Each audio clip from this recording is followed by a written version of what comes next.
R-U-N, beer run. B-double-E-double-R-U-N, beer run. All we need is a 10 and a 5 or a car and a key and a sober driver. B-double-E-double-R-U-N, beer run.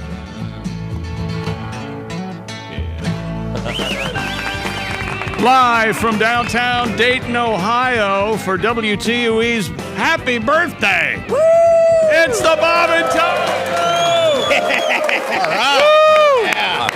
Holy hell.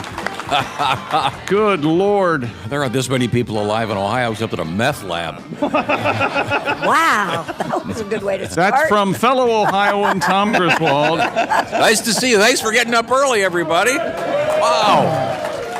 Holy heck. A handsome group, except for the guy over there. Yeah, that guy. I know who you're talking about. It's unbelievable. He's Good handsome Lord. in his own way, Tom. Be nice. It's hard to look at. Yeah, Man. Leavenworth, backside up. Aren't you guys glad you came here to be insulted? We're just insulting the one guy. To our world. So sorry. You want What are to you do the doing? proper intros?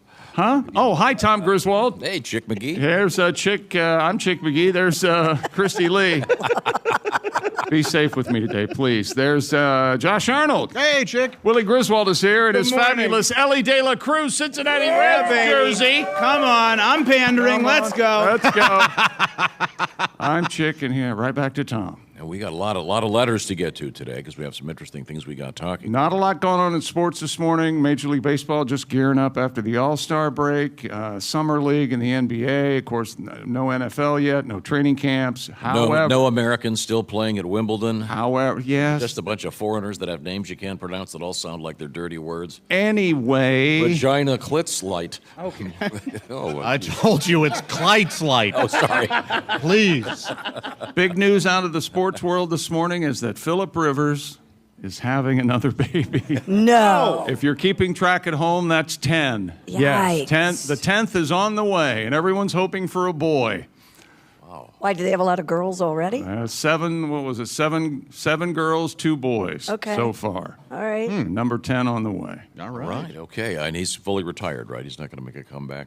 You're going to have to pay for that baby. You can speculate all you want. He's coaching at a high school where one of his sons is getting ready to play quarterback. Oh, cool. Isn't that nice? See, that just sounds unfair. It sounds like his dad is just giving him opportunities. Tell him, Dad. What do you think about it, right? What kind of weirdo nepotism. A Nepo Yeah, baby. right? There's Another gotta be Nepo baby. There has to be a. You're telling me in all the United States there's not a kid that can play quarterback at that high. Oh, hey, Willie. Oh. How's it going? Anyway. Well, that actually kind of reminds me of something. We have an interesting thing here. Anyone here currently breastfeeding? Right here. Oh, I mean, I wish. Yeah. Oh, you mean actually I mean, are there any ladies? providing actually? the Yes, lactate? yeah, Oh. I don't mean any men here. Did you see? This is an interesting news story for those I'll of you. bet it's not, but go ahead. Scientists have found evidence that breastfeeding may be linked to better academic exam results later in life for the child. Really? Yeah, for the mom, it really didn't make any difference. I think, and I believe me, Tom might back me up on this. I think our generation will be revealed as we're only finding out how extensively we were harmed by not being breastfed. Yeah. In the 50s. Thank you, Duke. I know, mentally, physically, it's a whole deal. Yeah. No, it was considered low class. Yep. Oh. And the industry that made the formula pumped it out there, telling people, hey, you don't want to breastfeed your kid unless you're some kind of hillbilly. So there was finally a backlash, but Yep. as Research- is often said, I was breastfed on falsies. Oh, boy. Yeah, that's... And I know you've said it would be your worst nightmare if you found out that you were in That's fact. the only thing keeping me out of it. I'm a day and a half and a car ride from a nice facility as it is. Had I been breastfed, Yeah. good God. Researchers from the University of Oxford analyzed a large group of children, looked at the results of their secondary education standardized examinations. What they found was that there was a modest improvement in test scores associated with being breastfed. Now, Josh, you were breastfed until you were what, 7? What was That's right. Yes. Uh-huh. And I was in diapers until 11. Kind of embarrassing. Haven't we breastfed in the first Haven't grade. we all heard the story about the kid who was breastfed until he looks up and says more or something. Can walk up and pull the shirt down. Yeah, Oh, that whole thing. That seems like too much. Mom, I've got to go take my driver's test. It's a little embarrassing. I did great in my SATs. He's got the boob milk mustache. By applause, how many people here were breastfed that they know of? Anybody here? I believe I was, yeah. We got a guy here who's breastfed raising his hand on a radio show, so I don't know It's if early. I was right with the intelligence or not. Are you talking about me? No, this guy right here. 'Cause I also spoke words when I raised my hand. No, calm down. I was Willie talking was about laughing this and guy. pointing at me. Well, everybody's going to do that anyway. Now, is it too personal a question to ask, Christy? This is a two-parter. Part one, were you breastfed as a baby? I was not. Okay, and part two, as the mother of two, I tried. and Well, the first time you'll recall, Chick and I got into a big fight about it because I didn't last very long. No, and because as Here we go. we're learning with Josh Arnold, everything we say on the show is serious. So I was. here we go. Here he goes. Here he goes. And I told Christy, I think people who can't breastfeed are selfish. Yes. And she hit the roof. Yeah, but anyway, the second one I did for about 6-8 weeks, something like that. Isn't Not that a long good thing? time. Doesn't it just destroy your nipples? Yes. Yeah. Hurts like we'll come back with them because we do have the video cameras going. Can we get It does come very naturally. Are there to some. guys who are into mangled nipples? 100%. Yes, sir. Yes. Yeah. Yes. Oh my gosh, there are. Yeah, you bet. Your son's into mangled nipples, There's a Tom. nice community. You can come to the meetings. There's an online messaging board. It's a nice place. A wise man named Chick McGee once told me, anything you can think of, there now is a group chat on it. Anything. Nipple size, nipple color, nipple shape, nipple goodness. mangled, whatever, the nipple taste probably. So I'm sorry. They bounce back. It's not like they stay that way. We'll come really? back. We'll come Yeah. back with that shot again. We're getting our camera people ready. Now, so you breastfed your second daughter, Who ended up straight A's all through school, graduated early. thus proving Yeah. this point from the Associated Yeah. Press. Sorry, Ava. Oh, jeez. Wow. I wonder if there's the percentage of children who are breastfed longer, like until they're 5 or 6, if there's also a correlation with being homeschooled. Oh, that's probably true. I bet there is. I bet there is too. You know, that kind of wacky. Yeah, it's kind of hard to have your mom go to kindergarten with you for lunch breaks. Well, coming up, we have a bunch of letters.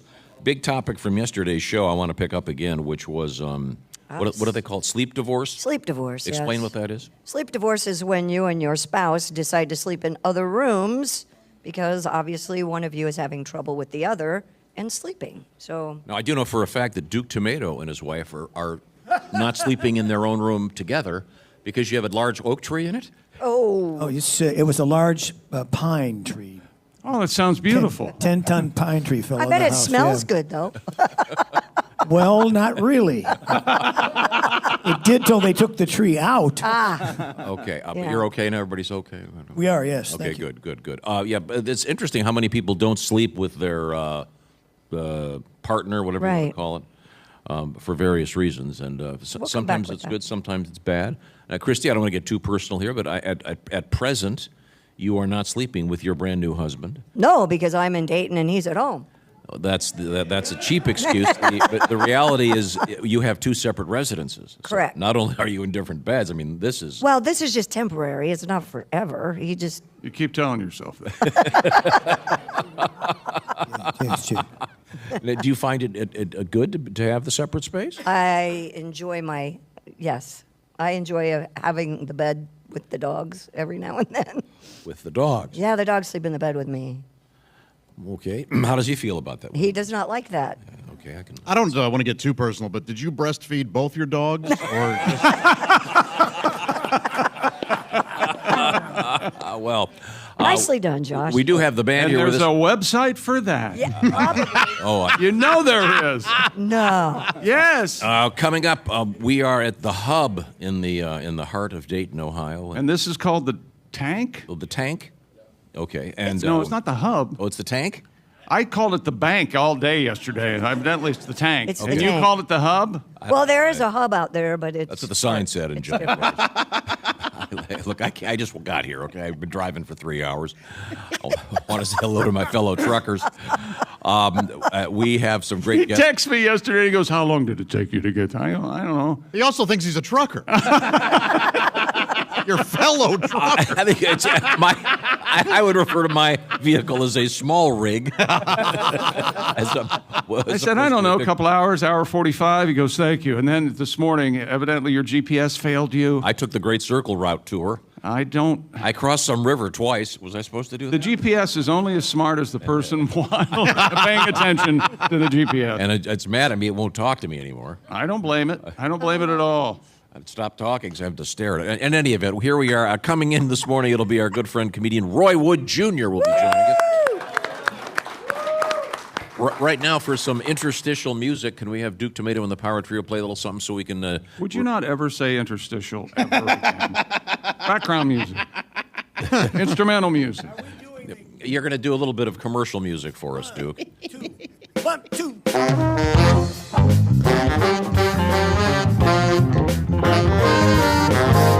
I've got a tree in my backyard that fell into my... Call Angie.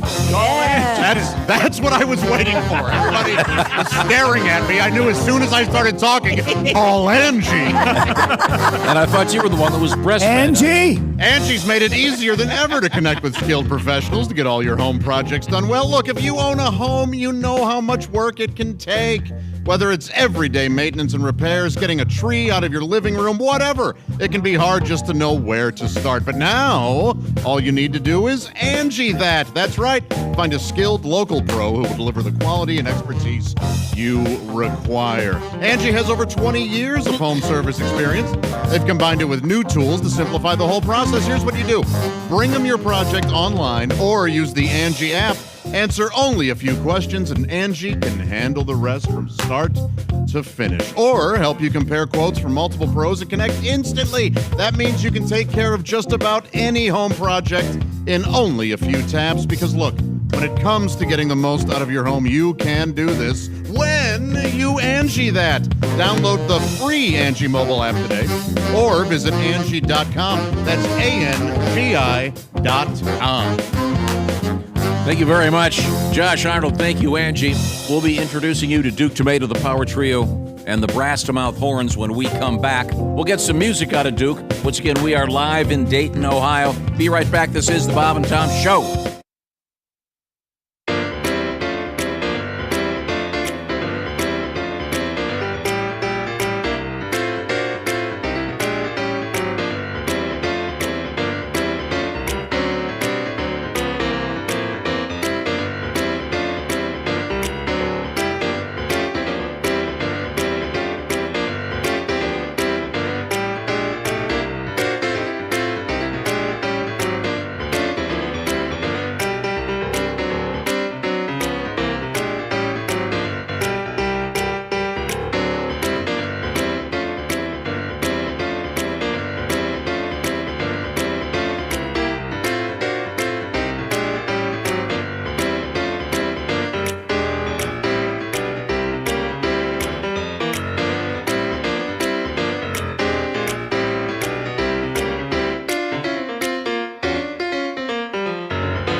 Are you calling somebody? Yeah, I'm just calling the one of these special hotlines I like to call. Mm-hmm. You're going to like this one, I'm sure. Okay. Hello, and thanks for calling The Animal Walked Into the Bar joke hotline. Oh, I love this one. This is great. Brought to you by Paparazzi's Pizza. Wow. If you'd like to hear today's joke, please press 1. Oh, okay. What else is Press the other one, Tom. options? Wait a minute. Are there other options? No. Please No. press 1. Okay. A baby seal walks into a club. Thanks.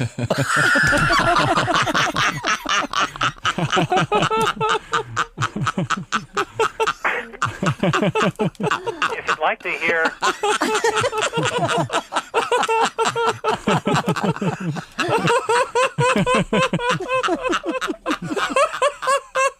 That's it? Wait I a think minute. there's more. There might be more. Press If you'd one like to again. hear a people walk into a bar joke, please press 2. Oh, press 2. Thank you for pressing 2.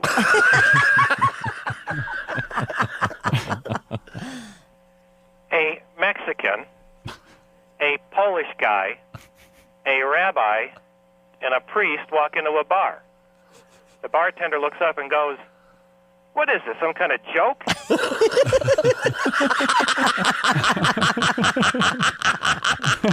Is that it? That's Yeah. Press 1 again. See if he'll do the one about Let the me seal try that again. again. Okay, Press 1. 1. A baby seal walks into a club.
Bob and Tom Television presents the most exciting, action-packed reality show ever. Actual people riding in actual elevators. It's Elevator Talk. Hey there, buddy. Hold the door. Hit the button. That's my floor.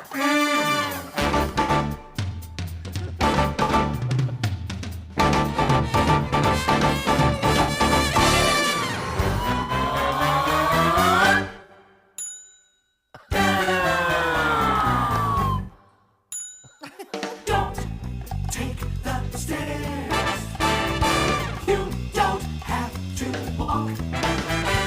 It's time for the show. It's Elevator Talk. It's Elevator Talk. This week's episode stars Craig Kitchen and Larry Morgan. Hey, could you hit 7 for me there? Yeah. 7? 7. Got it. That's my foot. Oh, sorry. Those are nice shoes. Thanks. I need a shine now. Don't take the stairs. You don't have to walk. That was the show. Elevator Talk. It's Elevator Talk, only on Bob and Tom Television.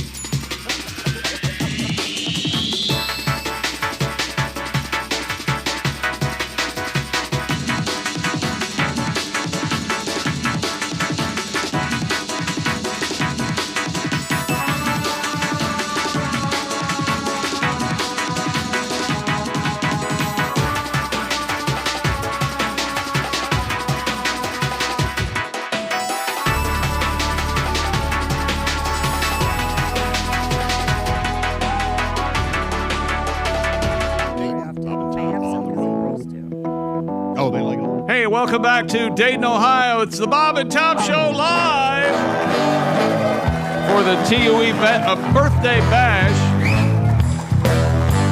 There's Tom Griswold. Hello, Tom. Chick. Christy Lee's here. Hey. There's Josh Arnold. Hey, Chickster. And there's Willie Griswold. Good morning. I'm Chick McGee. That's Duke Tumatoe and the Power Trio. Brass to Mouth Horn. Oh, they sound good, don't they? Roy Wood on the way. He'll be here this morning. Looking forward to talking to comedian Roy Wood Jr. He's doing a tour this summer, getting off the TV and on the stage. We'll look forward to see what's going on with Roy Wood Jr. We're going to get some music out of Duke Tumatoe and the Power Trio in just a few minutes. The Brass, did I say Wrath? Yeah, you did. Super. The Brass to Mouth Horns, Jay Young on the sax, Neil Broker on the bari, PJ Yinger on the trumpet. So they're sounding good this morning. Thank you very much, fellas. Duke Tumatoe and the Power Trio, Joe Maddox on the drums, Bill Ritter on the bass, James Hill on the keyboards, and Duke is the man on the guitar. good to see you, dude. Miss you too, Tom. We're going to get a song out of you in just a second. Give me a little breathing room here. We're going to check in with the sports page. Oh, like I said, Tom, the only real sports story this morning is the former NFL quarterback Phillip Rivers is getting ready to welcome his 10th child into the world. Rivers is 41. He said he and his wife Tiffany are expecting a baby boy in the fall. The couple has 9 other children with ages ranging from 4 to 21. So he can have his own football team. 10 kids and him. Yeah, there you go. Rivers retired in 2021. The 8-time Pro Bowler nearly, as you said, Tom, has a football team. He said, this is the longest gap we've gone without having a kid. It's pretty much been every 2 years. And we were starting to scratch our heads wondering what was going on. Well, here. And then he said, speaking of long gaps, here's my wife. That's right. The seed flew out. Yeah. Yikes. 7 girls, Haley, Caroline, Grace, Sarah, Rebecca, Claire, and Anna. And 2 boys, Gunnar and Peter. And they're all hoping for a boy. And then he starts talking about it's God's will and all that stuff. So, whatever, you know. Straight to hell, McGee. Straight to hell. Well, the last one's a little slow because when the baby came out, he spiked it. Who are you laughing at, Mr. 7 Kids? That's a basketball team and 2 alternates, all right? Okay, very good. You do have a basketball team. Very good. There. Yeah. Now, we are live in Dayton, Ohio, celebrating a birthday. You want to explain what I'm talking about? WTUE's birthday bash. They're going to have a George Thorogood concert tomorrow. It's all right. This one of the stations I listened to when I was a kid, TUE. I interviewed for a job here, and they said no, thank you, which is fine. It happened over 30 years ago, and I don't think about it every day, but that's absolutely fine. Didn't they say we're going with some guy named Christopher? Something like that. Well, he is a Hall of Famer. Yeah, whatever. So, no, they won't let me in the Hall of Fame. No, to hell with that. Dayton, Ohio is known as the birth of aviation site. Allegedly, Yes, and of course, none of that can be proven. Well, you don't think airlines really exist? I think North Carolina and Dayton always fight over it. And actually, the hotel we stayed in, there was the Orville Suite and the Wilbur Suite. Oh. I insisted on getting the Wilbur Suite. I showed them my ID. I said, do you know who I am? They wouldn't give it to me. Would not let him stay. That's your nickname. Now, I've been informed of something else. This is really important. Back me up if this is correct. The Cheez-It was invented in Dayton, Ohio. Yum. I had Cheez-Its last night. This is amazing. The Cheez-Its in 1921 developed by the Green and Green Company in Dayton, Ohio. Well, I, for one, would like to thank you all for... Thank you for your service. I'm a fan of the extra toasty Cheez-It. I was not aware of that. Yes. Because you know how you get a box of Cheez-Its and like every 8th one is a little burnt and it's a little... Oh, yeah. Oh, yeah. A little tangier, a little sharper. You can get a whole bag of those. No kidding. Yes. Huh. It's like oops, just berries. Yes. Apparently there is a 4-foot by 4-foot Cheez-It statue. What? That is going to be going on display at the Carilion Historical Park. Is that correct? Anyone? Yeah, it's Carillon. Oh, it's Carillon? Yeah. Okay. Welcome to the area, Tom. What's spelled? Okay, Carillon. Miami Valley. It's got an I. Miami Valley Bogey Busters Air Show. That's all you need to know. You're Okay. fine. Okay. Good. But we'll have to go. Is the Cheez-It thing up yet? The statue. Okay. Okay. But that'll be kind of fun. Giant Cheez-It. You don't like Cheez-Its? Are you picking Come on Dayton, on. Ohio for the giant Cheez-It? No, How can you not like Cheez-Its? Sorry. You're a cheese nips man, aren't you? Have you ever had a Cheez-It? No, he's basic. He likes plain Lay's potato chips. I do. I like the potato chips. Thank you very much. I don't think he's ever had a Cheez-It. It'd change your life, Tom. Yeah. What if we gave him a Cheez-It and then next year at this time he's sleeping in the street? He's addicted to It was the Cheez-Its. Cheez-Its that did it. Just give me a taste. Whatever happened to Griswold? I used to be Tom Griswold. He's giving HJs for Cheez-Its. That's right. I used to be somebody. Whenever you see him, he has orange dust all over his nose and mouth. Oh, man, he's all strung out on Cheetos. Now, we have an interesting letter here. This involves something that Josh discussed, and I think it's a common problem. Josh, is that how you hate it when one of the ladies that you're seeing gets the urge to talk about things right before bedtime? Do you want to give me the short version of that story? Yeah, particularly when I've given her the opportunity, begged almost to, let's talk. Something's on your mind. We can, I want to hear about it. I want to talk with you. You're the man of the people. You like No, that? I'm fine. And then as I'm drifting off to sleep, the tap on the, are you awake? Actually, there is something I want to talk about. I just want to, too late! The window has closed. Yes. And I think especially those of us that have to get up early, and I want to thank all these folks for getting up so early to join us. And I don't want to make a blanket statement about this, but every woman on the planet does that. All right. I've done it. But when you have to get up early, you really want to go to sleep. And, Yes. and also, you don't want to have something that's going to be some anxiety-producing conversation. Exactly. That's the other aspect of this that's problematic. Josh, there's one thing you haven't said. Have you realized that you are very fun to mess with? It's fun to poke you. It's fun to goof around with. What do you mean by that? Exactly. You get angry. Your eyebrows go up. It's very fun for. I don't know what you're talking about, Willie. You know, so like you're drifting off to sleep and you hear kind of semi-whisper, "I've had better." Like, whoa, what? Whoa. The point is, this letter states. Is that what you're talking about? It's exactly what I'm talking about. Sometimes you go, ugh, and you just give up. It's very fun. I would get, this is comes to us from Emily in Chicago. I would get annoyed at my husband when he did to me what Josh is talking about, especially bringing up financial matters, future plans. I didn't know. So guys have done this. Has a guy done that to you, Christy? I don't think so. Well, yes, absolutely. Oh, no. But he broke up with me once like that, right before I was going to bed on a school night. That's awesome. Yeah.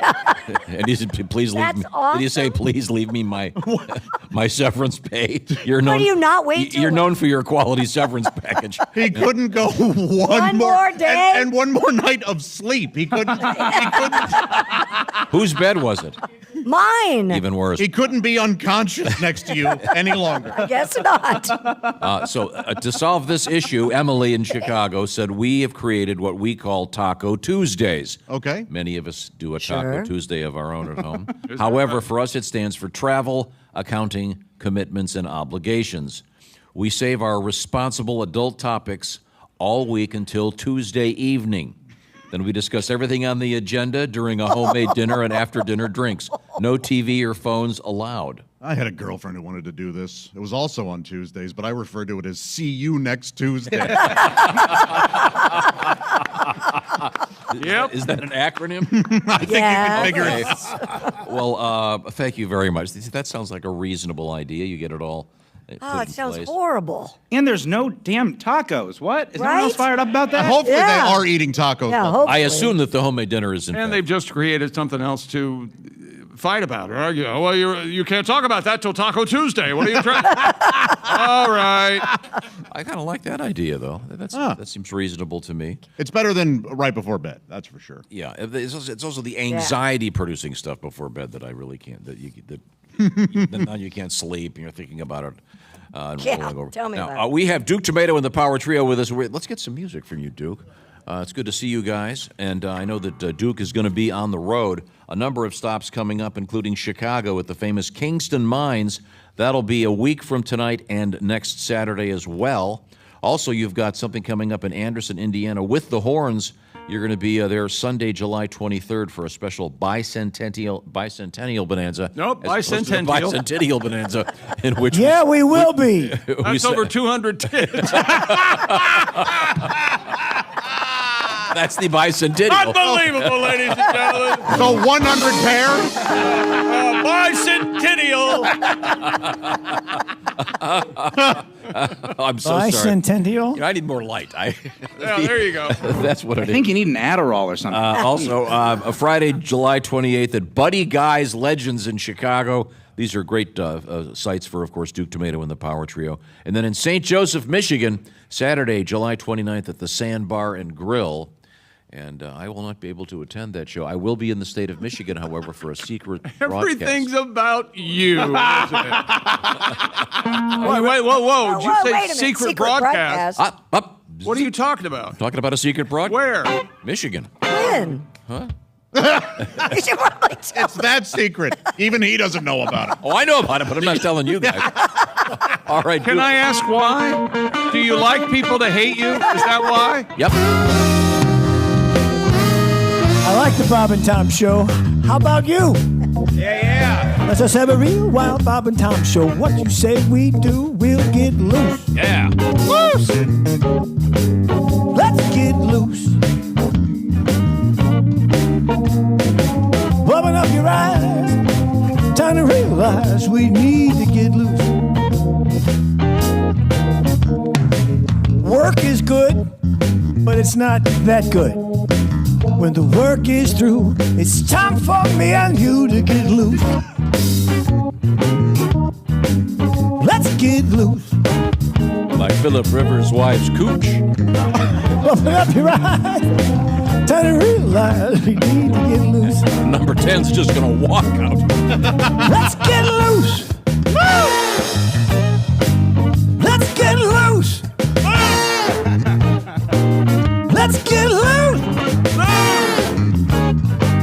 Let's get loose. Hey, baby. Time is right. The song get loose.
How you like it so far? Love it. Yeah, baby.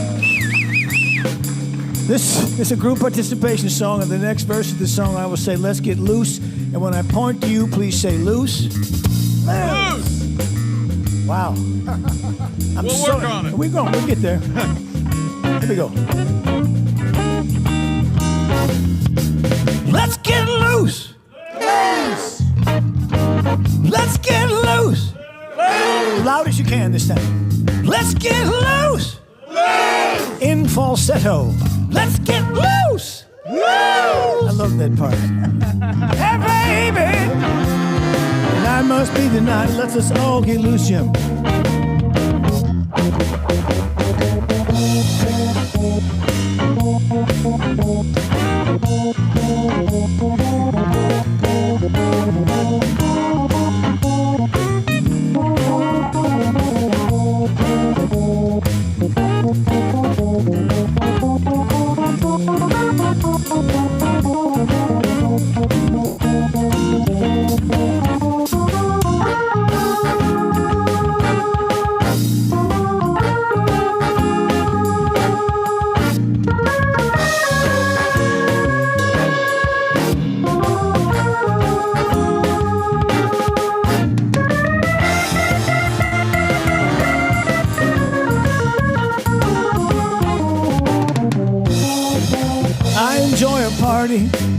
How about you? Yeah, man. Yes, I said a real wild party. What you said we do, we'll get loose. Let's get loose. I'm so excited. You're all invited. Let's get loose. Here we go.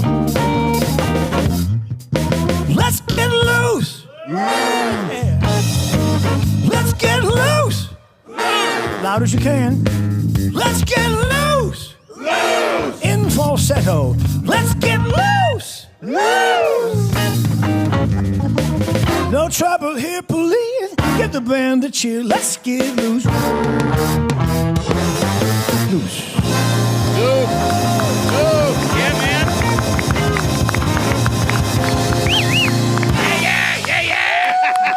No one's having a party like this at this hour. No. This is unbelievable. Thank you very much, Duke. That was great. That great horn arrangement by Jay Young. Thank you, Jay. And you know how you hear him the best, Tom, on Raycon earbuds. That's right. That's right. And Raycon knows you have to keep an eye on the bottom line. And with Raycon, you can get a pair and a spare. You still pay less than you would with some of those other big-name, hoity-toity, snooty tech brands out there. Raycon knows that nowadays they'd like you to know you can buy now, pay later, and an easy and free return guarantee, and free domestic shipping and flat-fee international shipping with Raycon earbuds. And they also have 50,000 five-star reviews. It got really, really quiet. And Raycons also have 8 hours of playback, crystal clear call quality, and are water and sweat resistant. So go to buyraycon.com/Tom today, and all the already low price, get 15% off your Raycon order. That's buyraycon.com/Tom, 15% off your Raycon purchase. That's buyraycon.com/Tom. I love my Raycon earbuds. Thank you very much. Now, when we come back, we're going to be discussing tipping once again. And I've got a couple interesting things. Where do you tip? When should you tip? Do you tip the marijuana dispensary guy or gal? We'll find out. That, among other things. Also coming up, comedian Roy Wood Jr. He's on tour. We'll tell you where in just a few minutes. This is the Bob and Tom Show.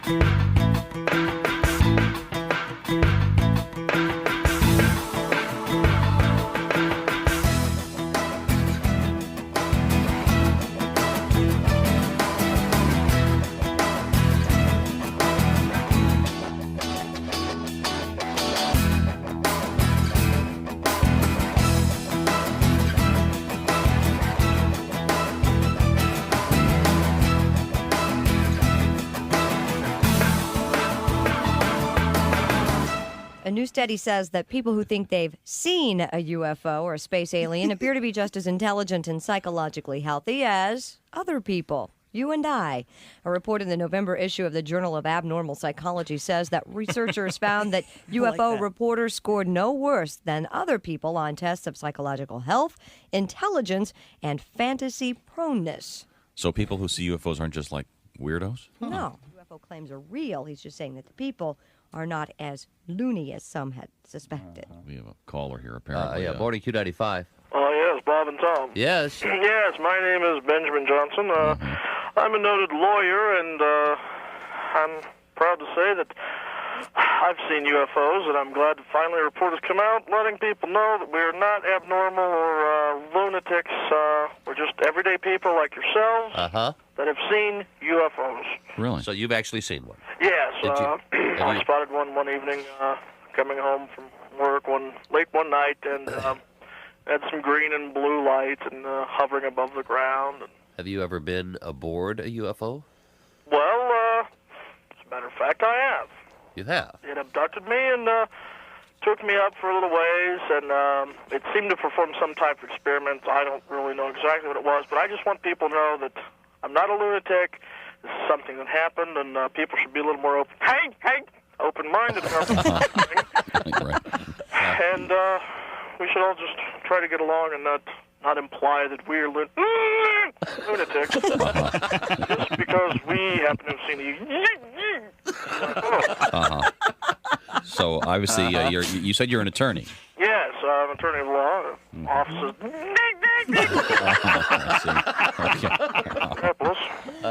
Okay. So now with the UFO, did you encounter this somewhere between downtown Indianapolis at your office and where you live? Well, no, I was visiting a client. Yeah. I was just on my way back home that So evening. was this a rural area where you were picked up then? Oh, I was out in the country. I'd say probably about 5 miles. I see. Just outside the county line. Well, we can tell by just talking with you that this has had no effect on you. Well, That you're thank perfectly God normal. People finally realize we're just people like you are. And there's that.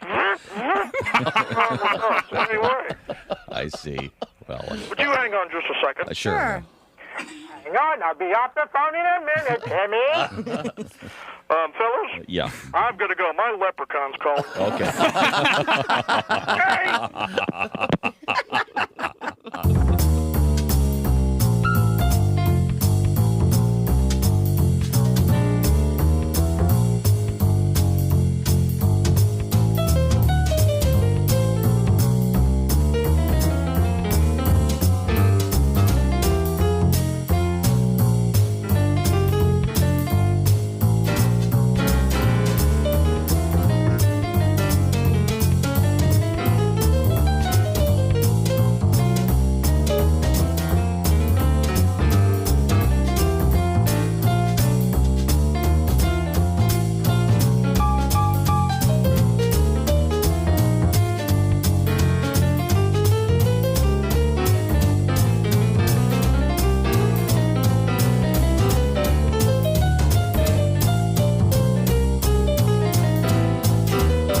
Hi, my name's Bob. There was a time I thought I was going to be an astronaut. I remember the teacher bringing the TV set into the classroom, and we'd watch the Mercury missions blasting off into space. I knew the astronauts wore cool spacesuits, drove Corvettes, and they all enjoyed a powdered drink called Tang. I love Tang, but it's hard to get. It puts me in orbit, so tasty and wet. I look for Tang all over town, so sweet when it's going down. Tang, so tasty and juicy, it takes me to the moon. Tang, you scoop it with a spoon. Tang, spoon Tang. I love Tang any time of the day. I know 2 girls who feel the same way. I'm gonna meet up with them soon. We're gonna have an afternoon. Tang, so tasty and juicy, it takes me to the moon. Tang, you scoop it with a spoon. Tang, spoon Tang. You know, I thought about outer space a lot back then. And I guess like a lot of guys, I had an imaginary astronaut friend. His name was Tom. Hi, Bob. Oh, hi, Tom. And you know, we'd take a lot of trips together to outer space, way beyond the moon, to an imaginary planet we called Poon. Tang, so tasty and juicy, it takes me to the moon. Tang, and the planet Poon. Tang, Poon Tang.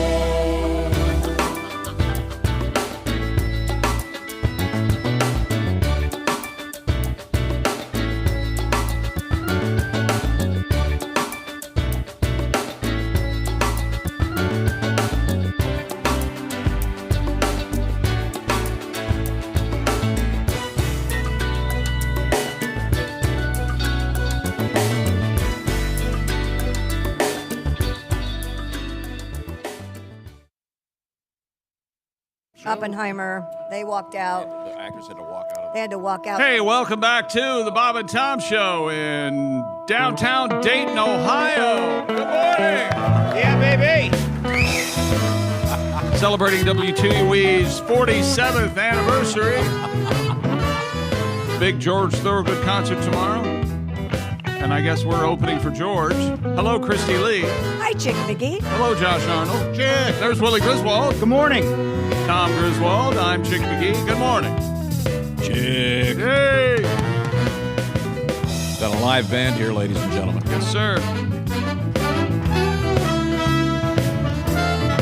The Brass Mouth Horns. Sounding good.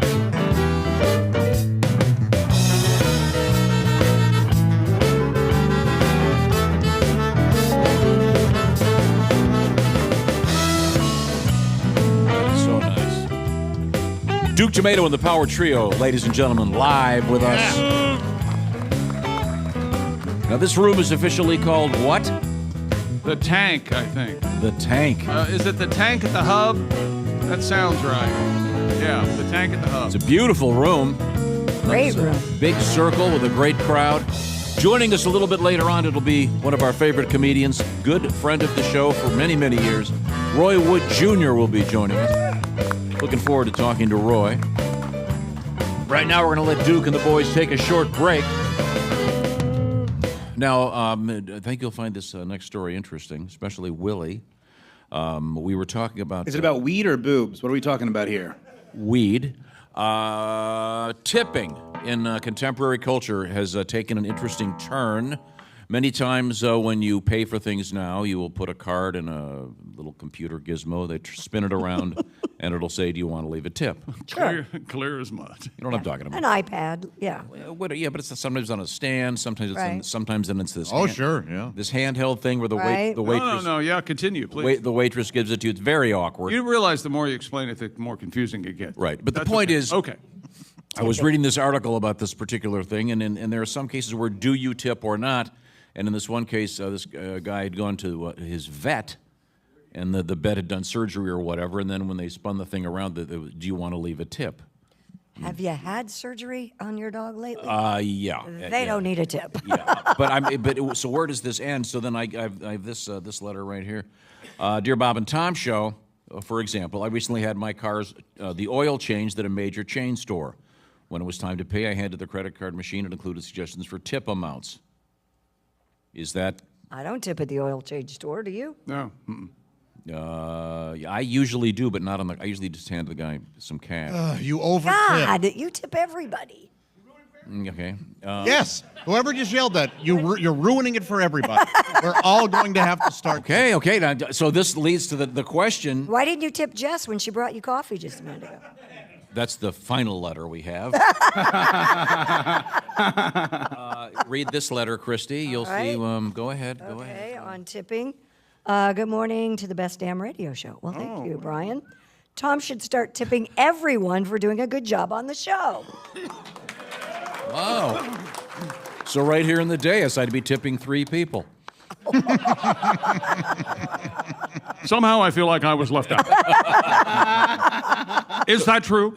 Here's the one for you, Willie. I was, last winter, I was in a, what do you call the marijuana Dispensary. store? Dispensary, that's right, sorry. The legal marijuana store in Colorado. Mm-hmm. Yes. And it's kind of, if you've never been to one of these things, it's kind of weird. They only allow a few people in at a time. They've got a lot of glass, plexiglass. There's a cop at the door. I feel like I've been there. And but there is a tip jar. Yeah. This guy wants to know, I have my medical marijuana card, and there is a tip jar at the counter, but I don't tip my pharmacist. Well, your thoughts? I don't know. I've never bought drugs and wanted to give the guy more money. Yeah, tipping at a dispensary doesn't feel good. It just makes me want to buy weed in a McDonald's parking lot in the backseat of an Impala again, you know? But you tip bartenders. I do tip bartenders. Yeah, I don't know. I think I have tipped at a dispensary, to be honest, if the person is knowledgeable or whatever. I mean, these people have been unemployable for decades, right? They have not been able to get jobs anywhere. They're finally able to work somewhere. Maybe give them a little bit of a tip if they help you find the Alaskan Thunder or, you know, your favorite. I was in, this was a weird situation because I was there by myself. They thought an undercover cop was checking in the store. And I had a list because I'm not particularly well versed in that realm. and I had a list of stuff I was supposed to So get. it was like a grocery list that somebody handed you? Yeah. Who sent you to the dispensary? Yeah. Who the hell would send you to get marijuana? Right? Well, it was because I had to go to the grocery store. This was in Beaver Creek, Colorado. We were skiing. Yes, Of course. Certainly. Good job keeping it relatable. Good. By the way, there is a liquor store there called Beaver Liquors. Just I'll have you know. And I was talking to the guy there, and they sell a lot of T-shirts. I bet. Very good, very good. Very good. Thank you. No, but I had these 2 missions, and I had a list of about 5 items from this marijuana store. And I had no idea, and this guy like Willie said, this guy knew everything. Mm-hmm. It's like one of those wine guys or the beer guy that knows everything about beer. Very helpful. You mean like an expert? Yeah. This guy knew everything about all these drugs. He's a stoner sommelier. They're smart. Yeah. So, I gave the guy a nice tip. But now, didn't it used to be in some of these states you can only pay with cash? Yeah, or you have to pay with a debit card. And why is that? Because it's super boring. Like, it's not federally legal with banks yet. So in Colorado, for a long time, they couldn't keep it in banks. Folks had to drive the cash around in Brinks trucks around the highway all day.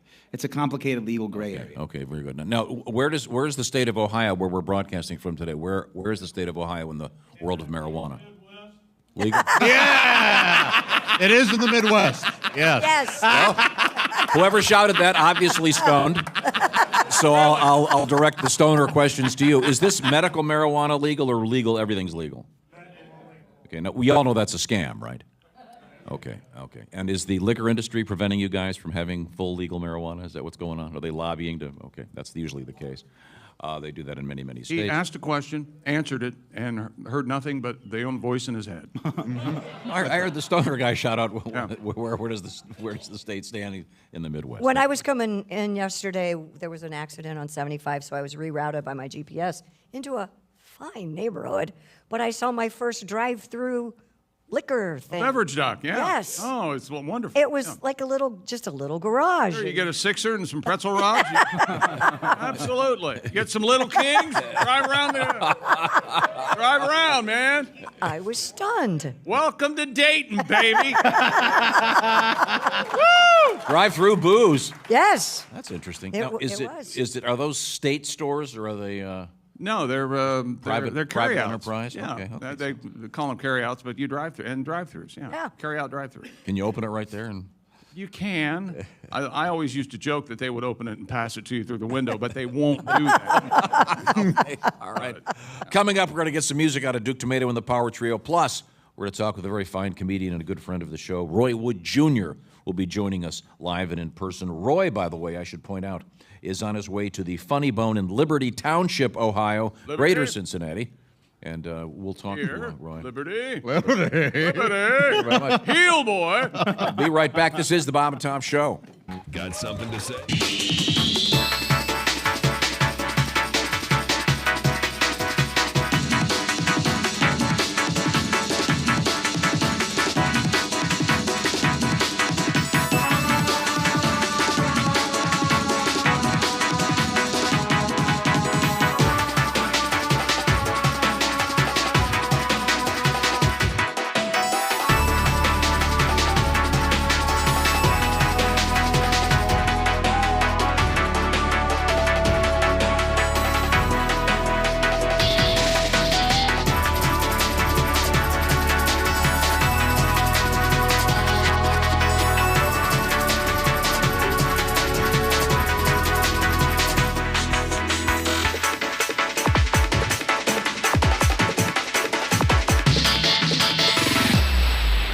Famous for getting his butt glued to a toilet seat, and it's time now to hear from him in a new segment we like to call Ask a Man Who Is Glued to a Toilet Seat.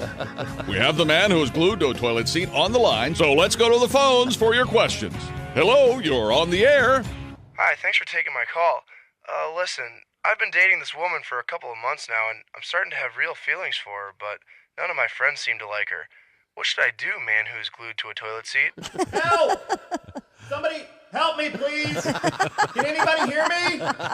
Hey, some jerk put glue on the toilet seat. I'm trapped in the handicap stall. Hello? I'm not handicapped myself. I just like the extra roominess. I really didn't mean any harm.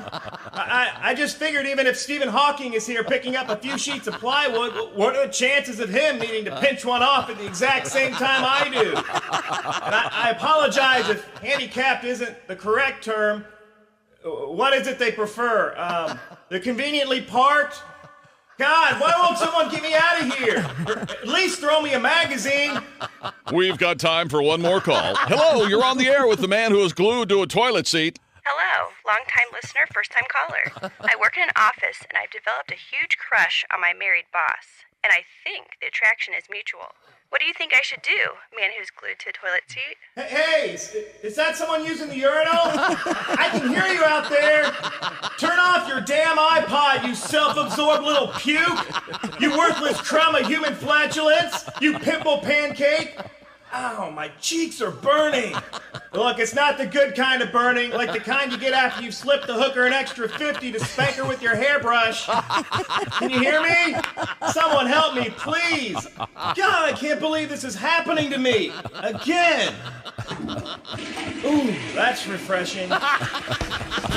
This has been Ask the Man Who is Glued to a Toilet Seat, advice guru for the Bob and Tom Show. Not to be confused with the Ask a Man Whose crazy ex-girlfriend glued his genitals to his stomach. That airs later.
understand we have something new from Billy Mazing. Oh. Hi, folks. Billy Mazing here with another amazing revolutionary product exclusively for Bob and Tom Show listeners. Ladies, how many times has this happened to you? You've spent a night hitting the bars and drinking way more than you should, but when it's time to hurry to the bathroom and vomit, your BFF is making out with some guy by the jukebox. Suddenly, you don't have anyone to hold your hair. Well, now your worries are over thanks to my amazing Barf-away barrettes. Only $19.95 for a set of 2, 3 sets for $89.95 plus shipping and handling. Yes, these fashionable accessories can be attached at the first signs of queasiness, holding even the most unruly quaff out of the line of fire. Each Billy Mazing Barf-away barrette utilizes oversized pinch clips, making them simple to apply, even for the most impaired fingers. Just put them on as you're making a beeline toward the facilities, and don't worry about a thing. Barf-away barrettes work like magic to keep your hair swept back from your face and free of stomach contents, tooth fillings, and toilet water. You'll emerge from the bathroom or back alley stylish, empty, and ready for more. Yeah. Just clip it, unload, and forget it. Best of all, if you order in the next 5 minutes, I'll include a tub of Be Gone breath mints for absolutely free plus shipping and handling of $29.95. What comes up or down is nobody's business but yours with these powerful breath scrubbing mitts. So what are you waiting for? Order my Billy Mazing Barf-away barrettes and Be Gone breath mints, and let's get this party started. I'm Billy Mazing. Thank you, Billy. Wow. Oh, that'd be handy. I guess it would.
25%. Hi, welcome back to the Bob and Tom Show. We're live in Dayton, Ohio, the home of TUE, celebrating their 47th birthday. Woo! Woo! There's Christy Lee. Hey, Chick. There's Josh Arnold. Hi, Chick. Willie Griswold's here. Good morning. I'm Chick McGee. There's Duke Tumatoe and the Power Trio and Brass to Mouth Horns. And here's Tom Griswold. We got a party going on. It's early, but we're having a great time. Thank you very much for getting up early. We are officially in a place called The Tank in the Arcade in downtown Dayton, Ohio. It's a beautiful building. And the hub works in there, too, I think. I haven't seen one video game. I don't know what the locals call it. Yeah, what kind of arcade is it? Yeah.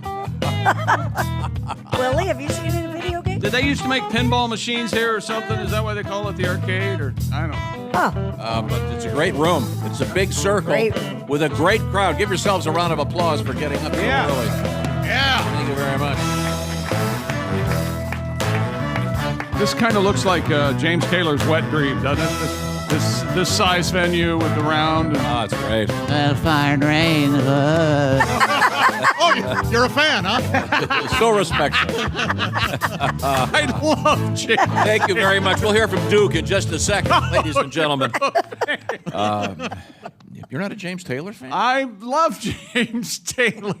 Nobody can sing like him. And Taylor Swift irritates me. Taylor Swift named after James Taylor. With the popularity of Taylor Swift, do you think that in the first grade, in about 6 years, they're going to be a third of the girls are going to be named Taylor? Yep. Oh, yeah, if not half. Yeah. Okay. Well, now we have a lot to get to. Coming up, comedian Roy Wood Jr. will be joining us. Certainly looking forward to talking to Roy. He is on the road. He is in Cincinnati, Ohio this weekend, at technically Liberty, Ohio, at the Funny Bone. We'll talk with Roy. By the way, I want to remind everybody that our friend Pat Godwin this evening, Sarasota, Florida. Yeah, let's talk about Pat Godwin some more, can we? I'm sorry, filters are off. I'm tired.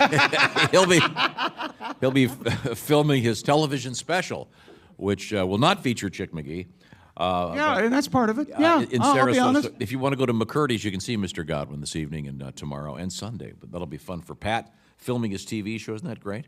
Speaking of TV, we're on the YouTube as we speak. If wherever you are, you can watch us anywhere in the world on YouTube. Thanks to our great crew for setting this whole thing up with all the cameras, et cetera, et cetera. Now, before Roy Wood Jr. gets here, we have time for a song from Duke and the boys. And once again, Duke Tumatoe and the Power Trio. Next weekend, Chicago, Kingston Mines, and they've got a bunch of other road gigs coming up. But Chicago next Friday and Saturday at Kingston Mines. What do you got, Duke? I don't have it in me. You don't? 2. 1, 2, 3, 4. Hey!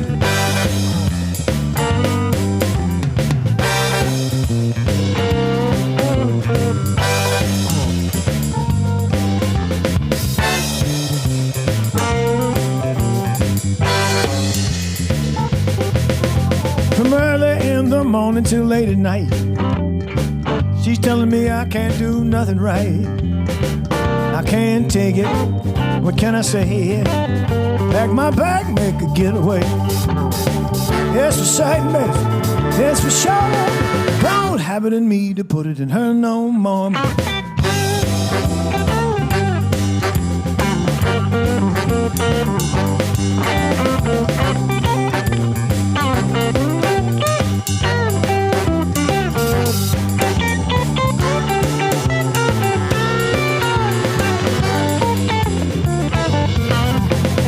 Color roses, the perfume don't smell right. Does not like that movie that I took her to last night.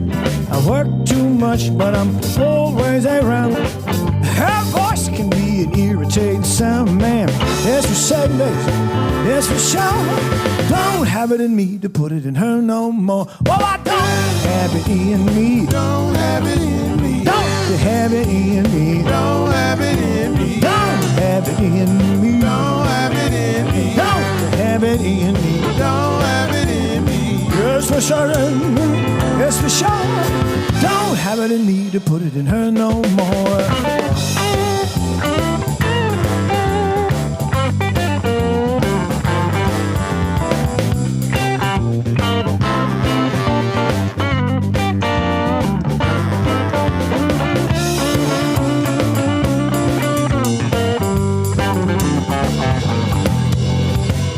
feel pretty good. How about yourself?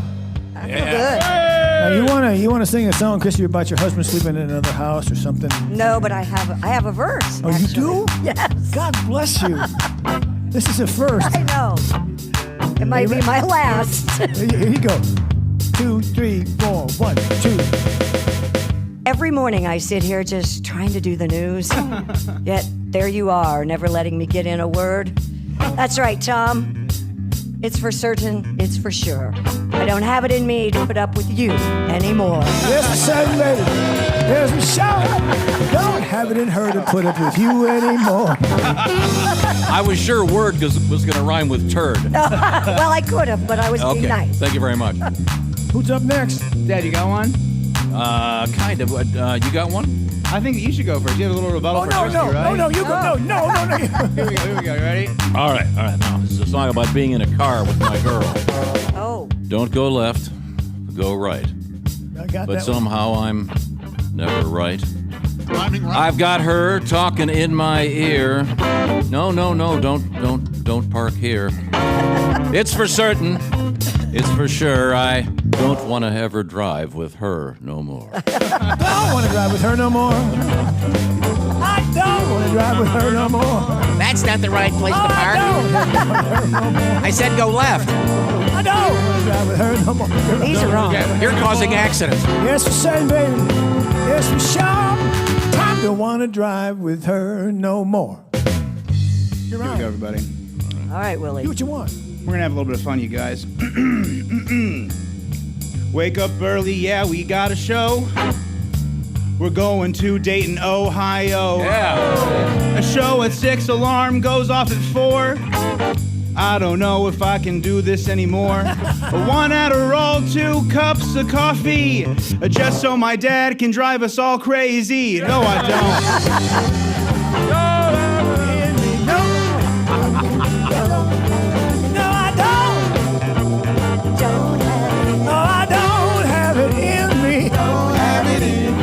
That's for certain, Josh. You up? That's for sure. I can try something.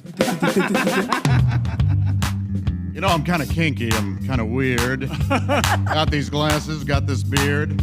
Thought I'd experiment.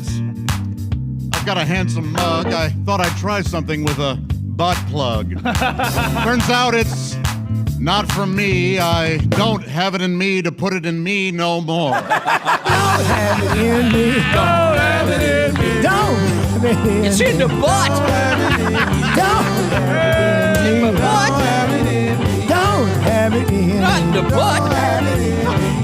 That's for certain. Yes, for sure.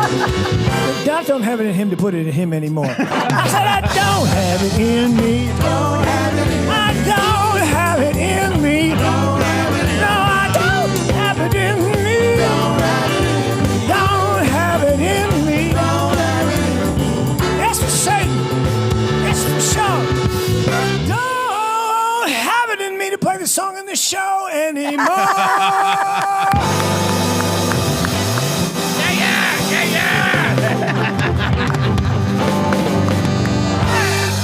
Duke Tumatoe and the Power Trio, the brass to mouth horns, classic. Thank you very much, Duke.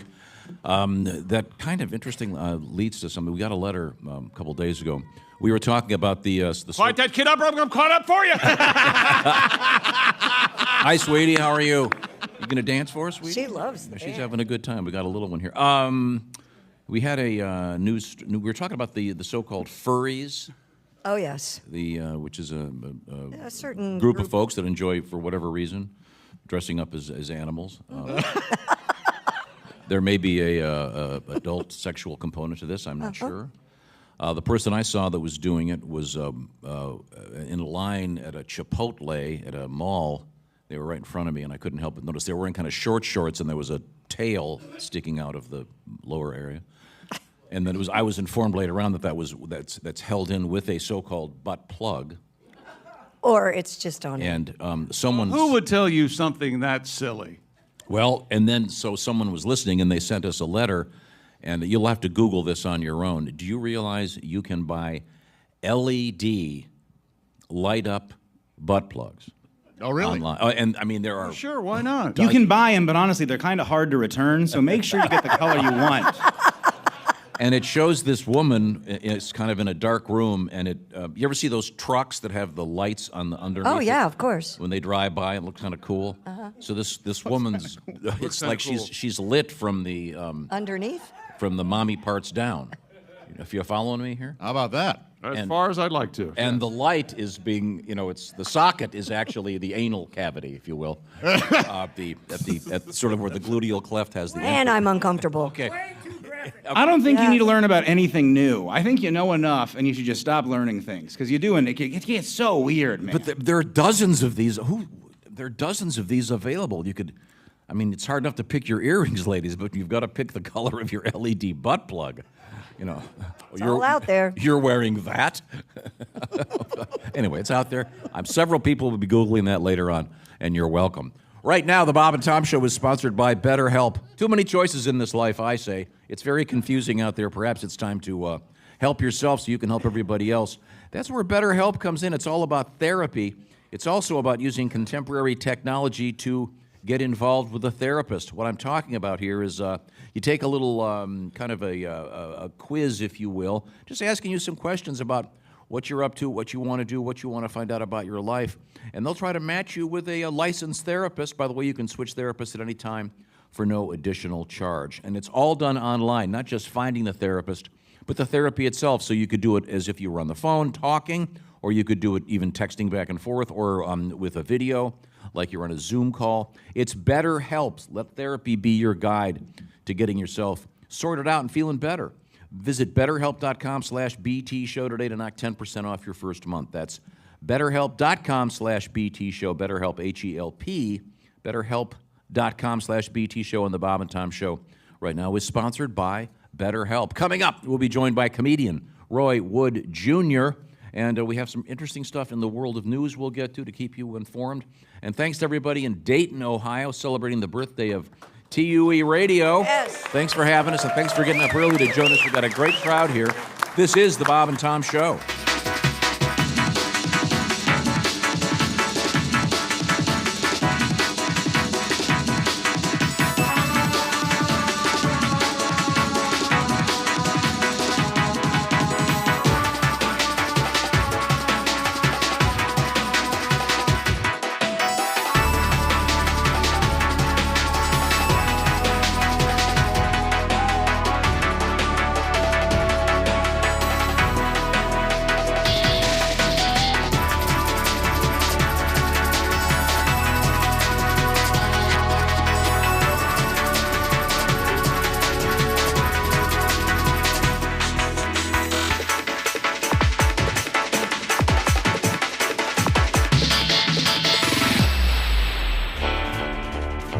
And now, Bob and Tom Television presents the Bonanza Reunion Show.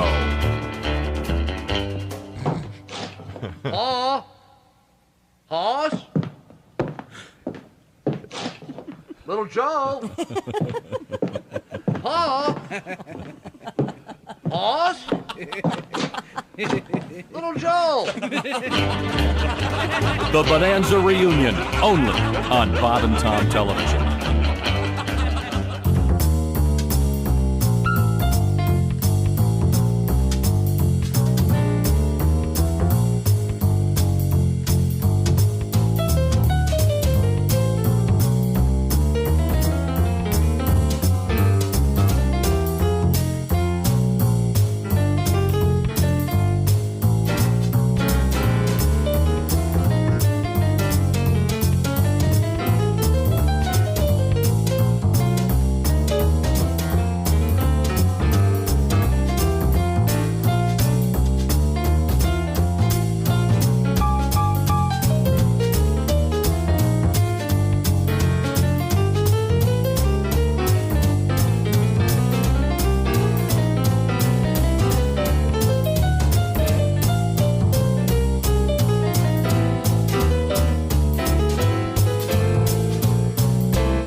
And this is my very first commercial. Now I'm gonna sing for you. when the wind was blowing like a rolling tambourine. On my big brass bed, my boot heels were wandering. And heaven's door was knocking, and I was tangled up in blue. Well, how does it feel when the times are changing too? You know, my singing was getting a little hard to understand. That's when I discovered the Breathe All Right nasal strip. You know, just like the ones that all the football players wear. I can breathe better and just listen to me sing. Here, let me put this thing on. The wind was blowing like a rolling tambourine. On my big brass bed, my boot heels were out wandering. Heaven's door was knocking and I was tangled up in blue. How does it feel when the times are a-changing too? And not only do I sing better, listen to my harmonica playing.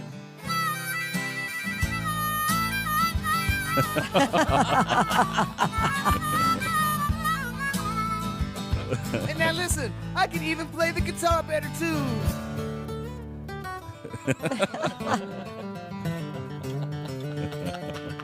Wow. And it's all thanks to Breathe All Right nasal strips. So go to your drugstore and knock, knock, knock on the door. And tell him Bobby Zimmerman sent you. The answer, my friend, was blowing in the wind. I just couldn't smell it till now. Oh, my Breathe All Right thing just fell off. It got stuck on this damn harmonica holder. Oh, and for you ladies, there's a Breathe All Right that's made just for a woman. It'll make you breathe just like a little girl. Everybody must get a Breathe All Right today.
Back to Dayton, Ohio, the Bob and Tom Show. That was a good trick.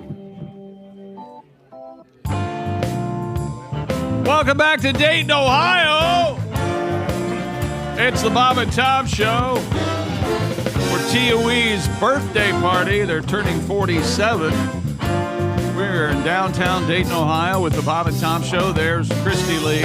Hey, Chick. There's Josh Arnold. Chick. There's Willie Griswold. Good morning. I'm Chick McGee, and here's Tom Griswold with our Bob and Tom Legend Super Special Comedian Guest.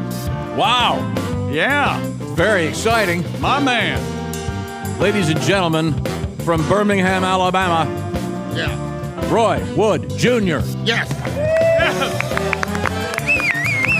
Good morning. We don't get a live band for every guest, but today we brought Duke Tumatoe and the Power Trio and the Brass to Mouth Horns. Thank you very much, fellas. Let's get back to the action. Yeah, man. It's great to see you, Roy. Good to see you. You're looking handsome as ever. I learned from the last time we did a live show in Ohio, and I wore neutral attire this time. Well, you have an interesting background as a sports fan, being in Birmingham, and when you grew up back in the day, there were 3 channels and a couple of ancillary channels. You rooted for what came on TV in Alabama, like all this professional sports affiliation and all of this. Direct TV, Sunday Ticket. I can watch my team anytime, anyway. Cubs, Dolphins.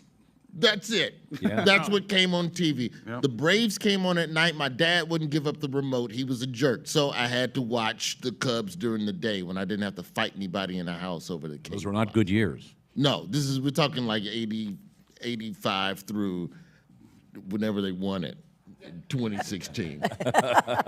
So, yeah, tough times. But yeah, I think, what was it? Were we in Cincinnati last time? It was Reds opening day. That's what it was. It was Reds opening day. It was opening day for the Reds. Yes, a couple of seasons ago. Yeah. And I wore a Cubs hat. That's right. And I think they were playing the Cubs. And it was not a intelligent decision. No. No. Because I thought, like, well, the Cubs, at the time, the Cubs still sucked. And I was like, well, the Cubs suck. They'll be okay with me. They were not okay with that at all. It was no give whatsoever. And the Reds are having a great year. Willie is honoring that with his. Hey, have you seen this kid, Roy? Yeah. Ellie De La Cruz, man. Yeah, that boy be running. That boy be running like the police behind him. Can I say that? Is that okay? You can say that, yeah. He stole 3 bases on 2 pitches. That's crazy. That's nuts, yeah. Boom, boom, boom. Now, we have Mr. Roy Wood Jr. with us, and I'll point this out. He is going to be live on stage this evening and tomorrow night at the Funny Bone, Liberty Township, Ohio, Greater Cincinnati. Also coming up, gigs in Syracuse, Washington, D.C., the legendary Comedy Off-Broadway in Lexington, Kentucky, August 18th and 19th, the Improv in Brea, California, and Madison, Wisconsin. You'll be at the Orpheum November 10th for a show. That'll be a great place for you to have a great time. We love Madison. Yeah, it's going to be a good time. We're trying to add a second show so that the people who cheating on their spouse can come back to the show. Oh, that's nice. Well, one show for the wives, one show for the girlfriend. Yeah, Sure, yeah. You got to take your Gumar. You yeah. drop the wife off and be like, I'll be right back. Me and the boys going to Buffalo Wild Wings. That's right. You change shirts, get her sent off of you. Am I telling too much? I feel like I'm giving away the secret. Yeah, I was going to say, have you been practicing? Now, are you? I like the way you say Buffalo Wild Wings. Yeah, I like that. Once again, only he can say it that way. Very uncomfortable. Now, we have had an interesting topic that has arisen in the show the last couple of days, and it's about sleeping not in the same bed as your lover, if you will. What is the significant other? Sure. Yeah, it's called a sleep divorce, Roy. And apparently 43% of millennials say they do this, 33% of Gen Xers, 28% of Gen Zs, and 22% of baby boomers sleep in a different spot than their spouse or partner. Oh, that's right up my alley. Oh, is it? Oh, I snore all day. I have sleep apnea out the ass. And that's an interesting case. That's what you'll need. You'll need Josh's butt plug. That'll take care of that. A common colloquialism meaning that it's an excessive amount. I see. Out of the ass. So you'll be doing jokes up your ass tonight. This is a really interesting thing. We have this has sparked a lot of interest from our audience. We've received a ton of letters. I can read a bunch of them, but Christy, you want to explain your particular situation? Well, right now, my particular situation, I got married, Roy, since you saw me last. Oh, I saw the pictures. And my new husband still has a place of his own. He'll be moving in eventually, but we kind of split it up. We probably spend maybe 1 or 2 nights a week apart. And that will change for me. It's not going to always be that way. But you can go to bed early now. Yes. Which is nice. So yeah. When you get up really early. Well, he gets up early when I get up. He gets up when I leave at 5. Okay. So it's all good. But do you and your partner, do you have a CPAP machine? Well, yeah, but so here's the thing. So in the time that you've gotten married, I've now entered a co-parent. I try not to say we broke up because it sounds like you hate her, but it didn't work out. So now we co-parent. But now, and that was like a year ago. So now I'm meeting women, and I'm 44, so like I could go either way. I could go with like a 35-year-old or a 55-year-old, and what I've noticed is that once you go with like a 35-year-old, they're complaining a lot about snoring. They're all on that work-life balance nonsense. Yeah, nonsense. Where I'm from, you wake up at 6 a.m. drooling in front of your laptop like an American. You stayed up all night and worked. So like women, they're like, you snore. So now it's like, all right, well, you go ahead and go to bed. You go in there and go to sleep, and then I'll wait for you to go to sleep, and then once you're asleep, then I'll come in and go to sleep. So I'm like halfway to the sleep divorce situation, but yeah, I got the CPAP. You know, Oh, you don't have the CPAP? I'm strapped up like Darth Vader every night, dog. Not especially sexy. Have you ever had an intimate encounter while wearing the sleep? Yeah. Really? Really? Do they like that? Do they think that was they're nice? But then it creeped me out after the fact. I was like, if you're into that, what the hell else are you into? Yeah, I don't like Yeah, but that. you had a lot of oxygen, so you maybe. Yeah, but what happened? What happened to you in your past where you have a sleep apnea fantasy? Good I don't point. know that. I don't want to know what's going on in your world. You slept with the Blue Angels. Yeah, all of them. I used to be a fighter pilot. Oh, wow. But no, I would be perfectly fine. I'm the snorer, so I almost have to like just be at the mercy of the person. Like I'm just happy you're in the house. Oh. So if a girl wanted to sleep in another room, well, what I'm gonna say other than okay. Now, do you leave her in your bed and then go to the couch, or do you? So here's my move, if I can say this appropriately, and we all keep our broadcast jobs. We have sex, and then I get up and act like I'm doing something for 20 minutes while I wait for you to fall asleep, and then I come back in the room, and then I strap on all my gear. Ah. And the strap-on is the. They've already had sex, remember? Yeah. The girl, ironically named Peg. Breathing apparatus. I want to congratulate the 4 people that got that. Yeah, but I mean, in this economy, in this housing economy, can you afford to sleep in different rooms anymore? Anyway, you got to sleep on top of each other. The best you can hope for is bunk beds. We have not had that letter yet. That's hilarious. Sleep divorce. That's for people with good credit. Like, Yeah, they got an extra room. I'm going to go to the other side of the house in the foyer. Meet me over there for breakfast in the morning. Like, no, this is a 1-bedroom. Stop snoring. But I'll just read a couple of these letters. This person was Christine from Wisconsin. Don't forget Madison, Wisconsin, the Orpheum. With She goes, we choose to call it sleep incompatible. He snores and I'm a bed hog. That means I sleep all over the bed. I like to sleep with the windows open. He does not. I go to bed early. He stays up late. You get the picture. Sure. Sleeping in different rooms has saved our marriage. All right. Yeah. So does that make For now. By round of applause, how many folks here sleep in separate bedrooms from their significant other? Oh, a decent amount. Yeah, okay. All right. How many people would like to sleep in different bedrooms? No, they're doing they're raising Now their they're not hands. going to know. No, they can't let their spouse know that. Now, here's one. I can't believe you clapped that. Exactly. This is from Stephanie. She goes, I've been trying to convince my husband for years that we should have separate bedrooms. Never mind that we don't have enough rooms in our house. I'll figure it out. He continues to be insulted that I would want to sleep separately, but I keep trying to tell him how sexy it would be. For some reason, he didn't appreciate it when I suggested if we had separate bedrooms, he could come in the middle of the night, and in my sleepy haze, I might not even recognize him. Oh. Well, all of a sudden, I'm on husband's side.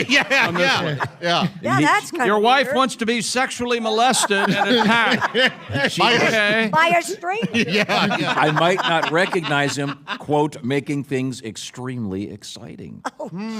He is not on board. How do I convince him this would be a good thing? Now, when you do the separate... Just get divorced. when you do the separate bedrooms thing, I assume one person has the same room on a consistent basis, so thus you could either have a home game or an away game. That might make things exciting. Do you schedule this, or is there like a... Well, you can't say, hey, I'm going to come and take the coochie at 2:30 in the morning. Make sure, By the way, that's the second appearance of the word coochie in the show today. Thank you very much. I'm sorry, was it take the coochie? Yeah. Yeah. I just wanted to find my terms. A common colloquialism about coming in and having intimate, passionate... I understand. See, that's probably because I say borrow the coochie, and it's probably not aggressive enough. Right. They like... Our lady wants you to not know who you are to take the coochie. So... And by the way, if you had coochie 4 times on your Bob and Tom bingo card, find Chris in the back. He's got T-shirts for you. Hey. Take the coochie at 2:30. I don't think that's a functional arrangement. I think it takes away from the physical intimacy that the husband wants before you fall asleep. So you're saying take the coochie like at 10:30 if you want to go to bed at 11? I think you have to treat, as a couple, you have to treat each other the way you do your 5-year-old when they don't want you to leave the bedroom and they're trying to fall asleep. When you're weaning your kid off of sleeping in your bed and making them, come on, be a big boy, sleep in your bed by yourself. And you just stay in the bed with the kid until the kid falls asleep, and then you slowly slide your arm from underneath their dead carcass and then you slide back. Do you ever find yourself wanting to finish the book you were reading to them even though they're asleep? This is really good. Are they going to find the skeleton? What happened? This series of events is unfortunate. Now, Roy Wood Jr. is a dad. We should point this out. Yeah. And your son is 5, is that right? No, man. He just turned 7. Whoa. Wow. All right. Just turned 7. And so now it's time to teach him karate. He's swimming now. So, Good. like, that's, like, the main thing. And swimming is an odd thing when you're dealing with an intelligent child because, like, our parents just told us, you need to swim. Just go get in the water. But now, I'm like, son, you need to swim. And he goes, why? Because if a boat capsizes, I could potentially drown. I should also know what to do in the event of a rip current. I'm like, who taught you the horrors of the ocean? And I watch the news some mornings. I watch local news because local news is still halfway like positive to some degree. Like local news will tell you the news, but in like a happy octave. True. So I still appreciate. It's not like the Tim and Graham of the cable news voice. It's just killer whales are out there and they're attacking the boats. We'll be back. It's happy. And my son caught that. And just goes, well, I should definitely learn how to swim faster. And I'm like, son, it's a killer whale. It's going to get you. Good parenting. Yeah, it's the duck and cover principle for nuclear attack. Yeah. I'm like, you're going to swim class to learn how if a kayak flips. And we took them out for paddle boats in Wisconsin. This is not for you to escape killer whales. I don't know what dolphin you think I'm trying to turn you into for $15 an hour in Brooklyn. Now, are you? Is he living in Manhattan? Yeah. So finding a pool is rough. Yeah, and then finding a pool, and then that's why we have to go out to Brooklyn. Like it's like that's where grass is. I don't know if you know this or not, but like in New York City, grass is a destination. You have to schedule grass and water like sex at 2 a.m. We call it taking the coochie. If you're familiar with that term. Well, I'm glad he's getting those swimming lessons. Very important. Yeah. Very important. And that kind of reminds me that Pat Godwin, who is not here with us today because he's down at McCurdy's in Sarasota, Florida with his son. He's got a great new song about the importance of having a pool at the hotel where you're staying. And so I talked to Pat yesterday. How'd the show go? Oh, it went great. And how's the pool? We're at the comedy condo. They don't have a pool. So poor little Jimmy. He's in Florida where it's 110 and there's no pool. There's a bay. I'm sure that's going well. Gulf of Mexico's right there. You getting in the Pool. water right now? You fooling with like natural water? You don't like natural water? I'm not in Florida. I don't. Not with them gators and the algae and Well, I'm talking about in the Gulf of Mexico. They don't have gators in there. You don't know what the gators are planning? Yes, that'd be the perfect sneak attack, wouldn't it? They think we're not in the Gulf. That's right. Did you see the sea otter take the surfboard 3 days Yes, ago? that's a big story today. Water animals are striking back, Christy.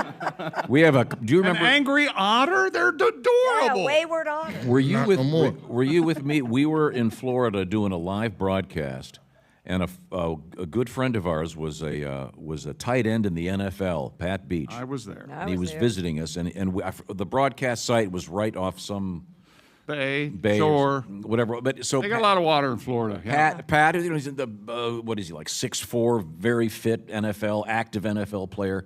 He's wading out into this bay. And, looking, tough and strong and masculine. And all of a sudden, he comes flying out of the water, dancing like he's, he thought he saw a little school of fish, and they were like large manta rays? Yeah. Scared the hell out of him. Yeah. So you raise a good point. The gators are after Yeah, him. the No, manta they're rays. not. You talking about the ray, the one that killed the croc hunter? Yeah. That's right. Yeah. Hotel pool. Yeah. So we'll have to get Pat into a hotel. We're going to find out what's going on in the life of Roy Wood Jr. Lots of live shows coming up. We'll find out more about Roy's love life This sounds fascinating. Let me, real quick, are you on the so-called dating apps? No, I can't. It's not so-called. They're real. Yeah. That's what they're called. Yeah. I like to say it with a tinge of disdain. Oh, we've noticed. I don't know if that came across. Did you even think about going on one? Not. They're so special. Not in the last year and a half. Not since the breakup. No, I don't want to do that. Plus, it's AI and all of that. I don't know if I'm talking to a real person anymore. Yeah. I need to see you in public. No, honestly, dude, the apps are great. There's this one girl, I haven't met her yet, but every month I send her $500 for Ray-Ban sunglasses gift cards, and she's just a sweetheart. She always messages me back. Oh, that's nice. Yeah, good. She's got this cousin, he's a Nigerian prince, and I'm helping him out too. Oh, nice. And Such a good soul. it feels good to give back. Well, we're going to come back. We have some music coming up from Duke Tumatoe and the Power Trio. We are live in Dayton, Ohio, celebrating the birthday of WTUE Radio. And we've got a great crowd here. Thanks for coming. We're coming right back. This is the Bob and Tom Show.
Listen up, fellas. This is just for you.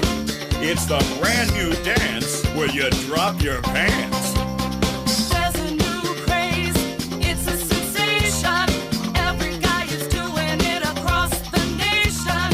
First thing you do, take off your clothes. Get ready to strut, get ready to pose. Grab your package, tuck it away. Between your legs is where you want it to stay. Do the badge. The badge. Come on, give it a whirl. Do the badge. The badge. Pretend that you're a girl. Do the badge. The badge. You're a macho punk. Do the badge. The badge. Nobody sees your junk. Make sure it's snug, then cut a rug. Do the badge. Yeah, you're looking badge-tastic. Your friends will laugh, 'cause it's so funny. You look like a hairy Playboy bunny. Look in the mirror, where's your weenie? It disappeared like your Houdini.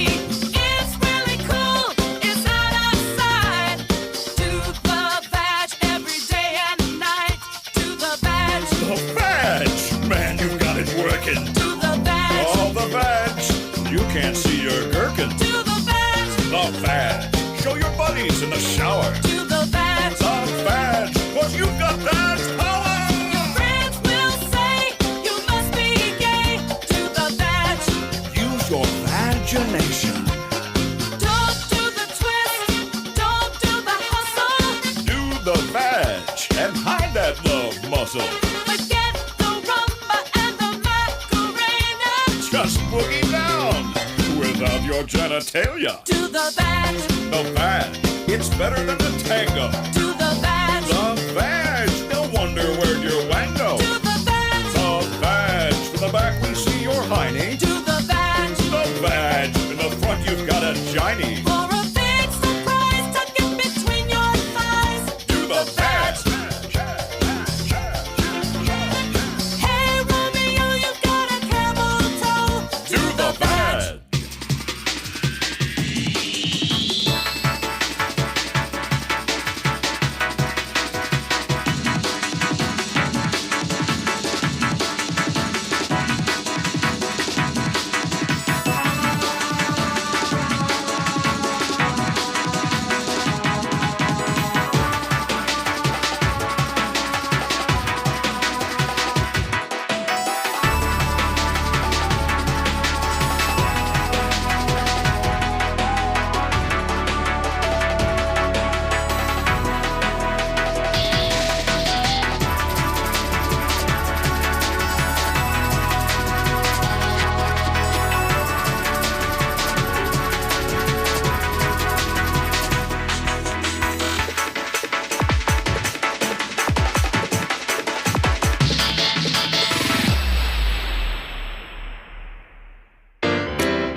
anytime. Just check out Q95.com.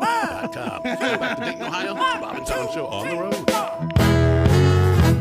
Welcome back to the Bob and Tom Show. We are in downtown Dayton, Ohio for TUE's birthday. Yeah. Christy Lee's here. Yeah, I am. There's Josh Arnold. Check. Willie Griswold's here. Third coffee, I am sweaty. There it is. I'm Chick McGee, and here's Tom Griswold with our extra special guest. Thank you very much. He's a veteran stand-up comedian, a good friend of this show. You've seen him on the TV. You can watch him right now on YouTube. We are broadcasting worldwide on YouTube. I want to say hello to my sister Jan, watching in England right now. Hello. That man, hello. He is Roy Wood Jr., ladies and gentlemen. Yeah, man. Yeah. Good to be back in Dayton. Thank you very much, Tumatoe and the Power Trio. And it's going to be an Ohio night for Roy Wood Jr. He'll be in Greater Cincinnati. Liberty, I believe, is technically the name of the town where the Funny Bone is. Yeah. And you'll be on stage tonight and tomorrow. And Mr. Roy Wood Jr. is associated with many fine programs, including The Daily Show. What was the first national late-night show you were on? First late-night appearance was David Letterman. Shout out to David Letterman. My first ever, that was 2006. That's still on YouTube. Nervous? You wouldn't believe. And then that guy, Dave's, it's not really sidekick, but I think Biff was his name. Biff Henderson. He's supposed to be the stage manager. Yeah. Stage manager, yeah. Biff, right before he pulls the curtain, he just goes, "Don't screw it up. It's only your whole career." And then just yanks the curtain. Thank you. He thinks that's funny. He thinks it's hilarious. And then you come off and you've done okay, and he's like, "Yeah, I just wanted to, you need that little extra push." I'm like, did I, Biff? Thanks, Biff. I nearly shat myself there. Yeah. Thank you. Do you, by chance, remember your very first joke? First ever Letterman or on just Letterman. First joke? On Letterman. You're walking on the guys just said that to you. No, but I do remember a joke about immigration that I'm not sure would still track in 2023. Just the Latinos were doing a lot of, there was an issue at the time. This is 06. Let me give context before I judge. Basically the joke was Latinos are doing a lot of the manual labor, and that's part of the hazing process for minorities in this country is that you have to do yard work. So I completely understand. And I'm telling you, this joke killed in 2006. It's a great joke about Asian rail labor and black people in slavery, and then leads into Latino field labor. I think a lot of people forget about the Asian rail labor. Yeah. I think that they built this railroad. They built this country. Yeah, it's fine. Let's keep talking about it because it's not going to be in the history books much longer. But the joke did really well. It was a good set. I remember one of the first jokes I wrote was about the Weather Channel and when did we decide that purple was colder than white? That's a very good question. Yeah, because every time I look at Minnesota, it's purple, and then I realize, that's where Prince lived. Wow. I was 19. All right, graded on a curve. I like that joke. That's very, very nice. No, it's a terrible joke. Oh yeah, that's very good. Speaking of Minnesota, you'll be in Wisconsin. All right, fair enough. Boy, yeah, that's a stretch. Interesting. Yeah, I'll be in Minneapolis the day after that, but I'll be up there. That's what I do. Madison, Wisconsin, the Orpheum, November 10th, and then it's Minneapolis. Is that the next night? Yeah, the next night. Okay, I should point this out. I mentioned Liberty Township with the Funny Bone this evening and tomorrow. It's also the Funny Bone in Syracuse coming up July 28 and 29. Washington, D.C. at the Improv, August 4th and 5th. And Comedy Off-Broadway in Lexington, Kentucky. Beautiful Lexington, Friday, August 18th, and Saturday, the 19th, with Roy Wood Jr., ladies and gentlemen. Speaking of D.C. Yeah. Can I ask you all a question just in general? And this is just it's a broad question.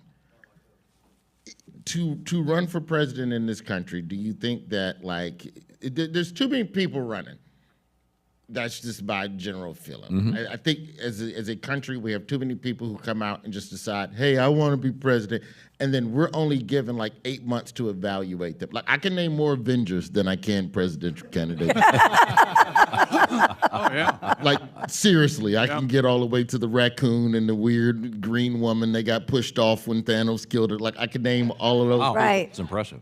To run for president, should you have to run like 10 years in advance so we get to know you? That would be good. Like it's the one political policy I would change in this country is this idea that you can just wake up today and go, hey, in a year I want to run everything and be in control of the nukes. And I'm like, I don't It know happens, you. though. You wouldn't even marry somebody after a year. We're already talking about sleep divorces, and these people love each other. So I think we need a good 10-year runway, like announce now for the year 2034. And then somewhere in that 10 years, your crazy will show, and then we won't vote for you. Yeah. The crazy comes out. I like that. Unfortunately, I don't think that most of the candidates running right now are going to be alive in 10 years. So maybe save that one for a little while. I think your facts are getting in the way of. Yeah, that's kind of a truism. Yeah. There's a lot of old folks, you see. We're going to get a little music break in here while we're in Dayton. By the way, thanks again to this great crowd for showing up. Yeah, gang. In downtown Dayton, this beautiful building, and we're in a beautiful theater in the Round. We have Duke Tumatoe in the Power Trio here. Duke, next weekend, the Kingston Mayans in Chicago for some great shows. Duke, you got a tune you want to play for us? I got the tune you told me to play. Thank you very much. That was behind the scenes. Still was funny. You like it? You like It's one of your songs, right? You like it?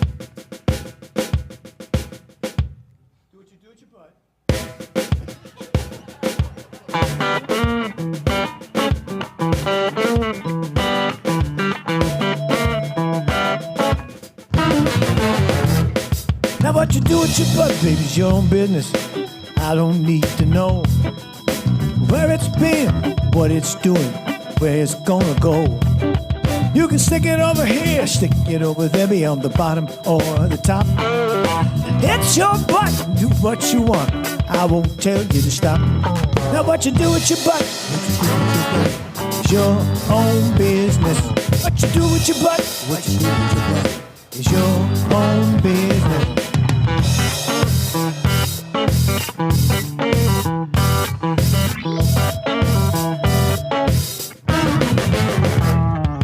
Be with woman, be with the man, just go home and sleep. I don't need to know what you're doing unless you're some kind of creep. A robot, a blow-up doll, how about a consenting adult? If everyone goes home happy, that's a good end result. Now what you do with your butt, what you do with your butt is your own business. What you do with your butt, what you do with your butt is your own business. Don't make me have to say this twice. I don't give or need but advice.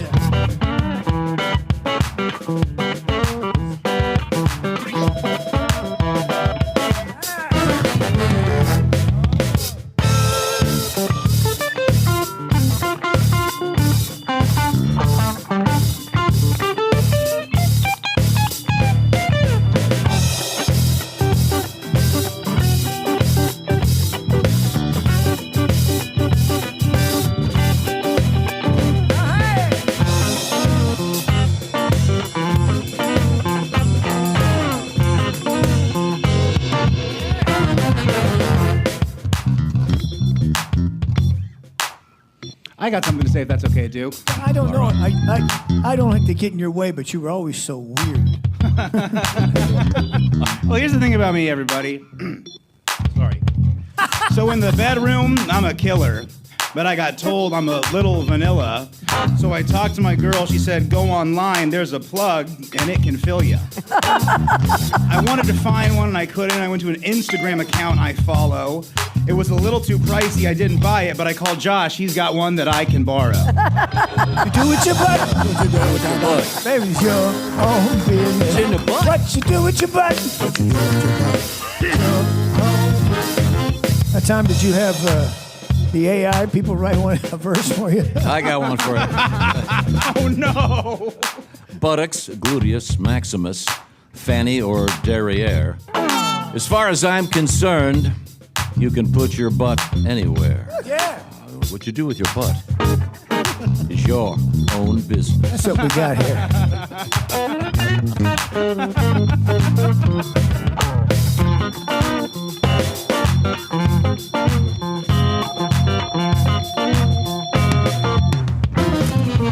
Eldu and Marguerite are a couple of my friends.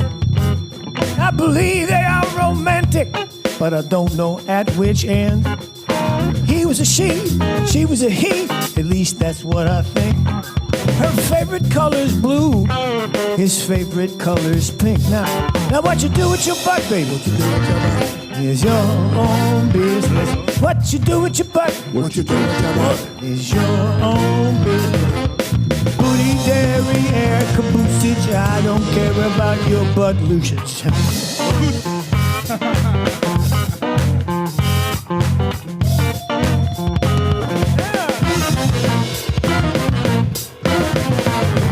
What you do with your butt? It's in the butt. Duke Tomato and the Power Trio featuring the brass-to-mouth horns, ladies and gentlemen. That's Joe Maddox on the drums, Bill Ritter on the bass, James Hill on the keyboards, Duke, of course, on guitar and vocals. That great horn section. Some nice arrangements from Mr. Jay Young on the saxophone, Neil Broker on the bari, and P.J. Yinger on the trumpet, ladies and gentlemen. Give them a nice round of applause. Very nice. Such a great job. It's in the butt. When we come back, we'll find out what's going on in the world of comedian Roy Wood Jr. and get some news out of Christy Lee. This is the Bob and Tom Show.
Ladies and gentlemen, welcome to the Dos Cucaracha Club.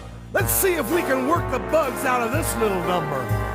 I knew a fella who was quite a stud. He never put a condom on his pud. He met a lady who was really hot, and a piece of ass wasn't all he got. He got gonorrhea, gonorrhea. He'll scream gonorrhea, gonorrhea. It's green gonorrhea, gonorrhea. VD. Whoa, whoa, whoa, whoa. Did you hear about the bride and groom in the motel on their honeymoon? She said, dear, you'll have to wait. I'm afraid we cannot consummate. She said, I have been unfaithful. It burns. And it caused quite a stir.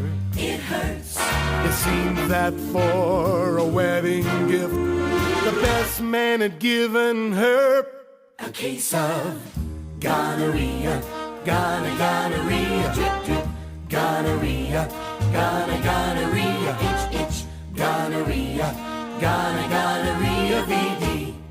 Whoa, whoa, whoa, whoa. My best friend joined the army. It burns. He was sent to a foreign land. It hurts. He came back 2 years later with a discharge in his hand. And it was gonorrhea, gonorrhea, inflamed, gonorrhea, gonorrhea, the pain, gonorrhea, gonorrhea, VD. Whoa, whoa, whoa, whoa. Hey, everybody, you're singing great. It's a catchy little tune, isn't it? All right, in just a minute, I'd like you to put your hands together. It's clap time. Cloudy discharge, gonorrhea. Uh-oh. Pussy lesions, gonorrhea. Hello, doctor. Penicillin, ouch.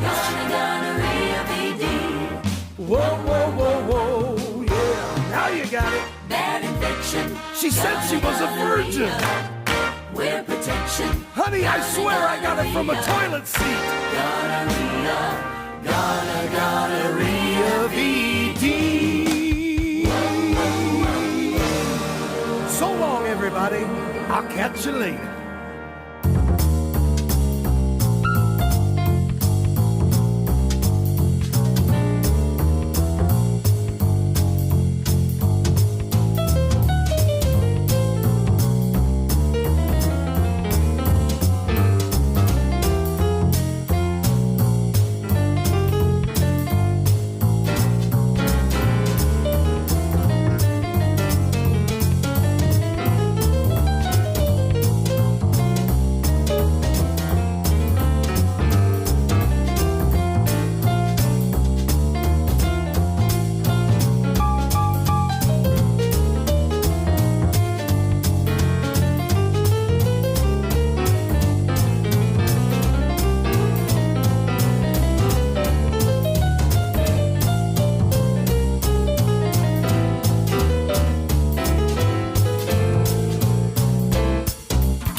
Skinner with ZZ Top. Lots more. Check out all the details on all the concerts at Q95.com. Right now, back to Dayton, the Bob and Tom Show. 1, 2, 3, 4. Welcome back to the Bob and Tom Show. We are in downtown Dayton, Ohio for WTUE's birthday bash. Hello, Yeah, baby. Their 47th birthday. There's Christy Lee. There's Josh Arnold. Hi. There's Willie Griswold. I'm Chick McGee, and here's Tom Griswold with our extra special guest. Thank you very much, Chick McGee. Let's have a nice round of applause for Chick McGee, ladies and gentlemen. Thank you. Look at how handsome that man is. Chick sucks. I heard a chick suck. I heard a chick sucks in that. Who did that? Every time. Speaking of handsome men, look at this guy. The TV loves him. He is Roy Wood Jr., ladies and gentlemen. Yes. Thank you very much, Duke Tumatoe and the Power Trio featuring the brass to mouth horns. They do such a nice job. I'm here. Now, Roy, you're a man with an interesting background. Yeah. I mean, I'm here until AI takes my job. Okay. Roy is going to be live in Liberty Township, Greater Cincinnati, this evening at the famous Funny Bone. A bunch of stops coming up, including Syracuse, Washington, D.C., Lexington's Comedy Off-Broadway, August 18th and 19th. Madison, Wisconsin at the Orpheum, November 10th, and the following evening you'll be in Minneapolis. Yes, Am I sir. getting that right? Okay, with some great shows. Now, your dad, Roy Wood, was a famous broadcaster. Yeah. And interestingly enough, I mean, and a serious journalist. There are hundreds of pictures of your dad with Dr. Martin Luther King and various marches. Very serious business. And you ended up kind of in the same business, but a different. Was your dad funny? No. You have to remember, like, my dad came up in, like, radio journalism in the 50s, so he was an embedded reporter. He started out as an embedded war reporter. So he was in, like, Rhodesia and, like, South Africa and Soweto during the riots in the 50s and African Civil War. Then the Vietnam War, which is, like, kind of an improvement if you're just talking about just the type of war and technology and just amenities. Like, you at least had a tent in Vietnam, and then you come home to the civil rights movement, which is in itself kind of a war. Pretty much wherever black people was getting shot at, my daddy pulled up with a tape recorder. Well, kind of ironic, really. Yeah. You're sort of doing the same thing. But. Yeah, I'm running in with a microphone going, hey, you want to joke about all this serious stuff? My father was he was a very serious man. And he died when I was 16. I can count on two fingers the number of times I've ever saw him happy and laughing. Because you just see so much, like, even if you're not enlisted, the PTSD of seeing what you see at war, it warps your idea of fun. And just for perspective, my father hired Don Cornelius at WVON in radio. Don Cornelius, the voice of Soul Train. The creator of Soul Train. Don Cornelius was a cop. He gave my dad a ticket. My dad said, you have a nice voice. Here's my phone number, which could have gone a number of ways. Yeah. Wow. I mean, whatever you're into, I guess. I love your voice, sir. So, long story short, Don Cornelius starts working in radio, gets into television, gets the idea for Soul Train, comes back to my father. He goes, Roy, give me a little bit of money and I'm going to create a show like American Bandstand. You see what Dick Clark is doing? I'm going to do the same thing, but a black version. To which my father said, I don't want any parts of that investment. Nobody wants to watch black people dance for an hour. Wow. Weird war. Wow. To which my father was right, but also wrong. Like, yeah, there was drama happening in the country, which is exactly why black people needed to dance. Like, they needed a show. So Don Cornelius got filthy rich. My father forbid me from watching Soul Train. Oh. Wow. That's also very, like, I'm not even joking. Like, my dad was so angry about it that he just straight up just turned that off. Mm. Oh. My grandfather forbid me from watching Soul Train, but he was very racist. That'll happen with grandpas. Yeah. That'll happen. Now, can you dance, Roy? No, which is also part of the problem. Like, Soul Train used to come on Saturday mornings in Birmingham, and my dad would make me watch Glow, Gorgeous Ladies of Wrestling. Wow. Yeah, but you can wrestle now, can't you? Yeah. Oh, that's interesting. Wow. And your job. dad is in radio circles, I mean, in the Hall of Fame, and especially in Birmingham. He was one of the most well-known people there. Yeah, anything where there was any type of struggle or fight for equality, my father was there covering it or interviewing and trying to hold people. So when you broke into eventually comedy, you started doing radio, didn't you? Were you doing news like your dad? No, but see, that's the thing. Imagine your father being the man who is just fighting for what's right and calling out the local city council. And Roy, you had me at if your father was the man, but when you brought up fighting for what's right, I'm out. Nope. Not there. Yeah. And then you go to the same radio station where your dad built this legacy, and then you go, I would just like to do prank phone calls, please. I want to get cursed out by a stray. Hello, gas station? Yes, we'd like to do a celebrity barbecue next to the pump. Can we have that's what I did. So it pales in comparison. But, I wanted to be Stuart Scott. I just wanted to crack jokes, man. I just wanted to crack jokes. And then as I got older, you have a child, and then you start looking at the world and go, okay, what can I do about a joke that at least gets people to look at something different? I'm not trying to change people's minds and reverse stuff, just to give you more information on things you already have an opinion on. Now, when you had a son, did you consider doing Roy Wood III? I can't do that to that boy. That's just not fair. Like, if you do something too well, like my fear is that you're the third, and then they look at you like, well, what are you doing? The first two were pretty cool. But this third one, anytime there's a trilogy, one of the three's going to suck. It's like The Godfather. Yeah. Perfect 3. example. We're out. Die Hard 2 wasn't solid before Die Hard 3 came out. Yeah. But I'm just trying to raise a decent boy. I try and take him around and let him say hello to people. The one thing I'm trying to teach my son as a Southerner raising a New Yorker, essentially, is to give him those Southern values in a city that doesn't have them. So, yes, ma'am, no, ma'am, handshake, eye contact when you speak to people, things like that, just so he can understand how to basic relate to people, except for the person that runs the self-checkout. Screw them, they can go to hell. There isn't a person more rude than the overlord of self-checkout. This person who, he looks at... I feel like there might have been an incident. This person, your job is to stand there and watch me do what used to be your job. You're not better than me. And they're rude because, the machine, you scan something wrong and then the machine snitches on you. And just stand here. An employee is on the way to help you, you dummy. I hate that. Dummy.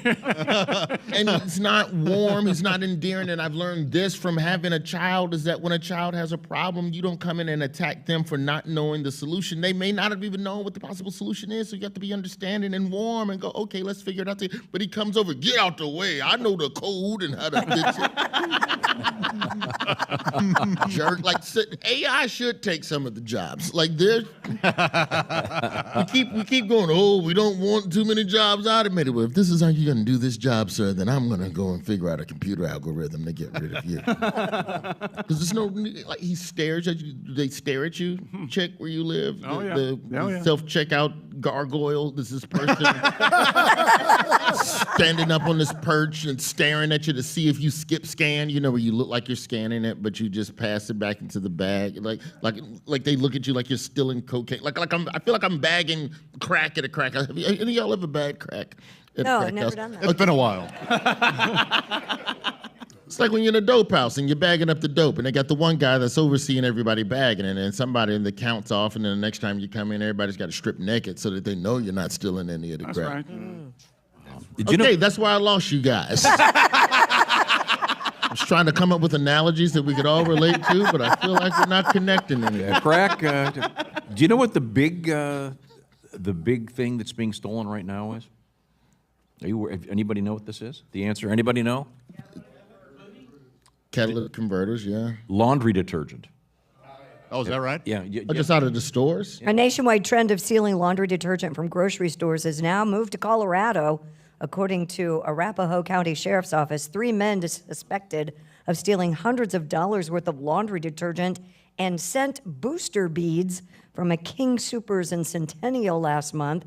32-year-old getaway driver has been arrested, but police are still searching for 2 other suspects. The incident, the latest in a widespread theft of laundry detergent that has plagued American grocery stores for about a decade. Isn't that weird? With the National Retail Federation listing laundry detergent as one of the top items stolen by organized crime groups. Apparently, it's an easy product to sell on Facebook Marketplace.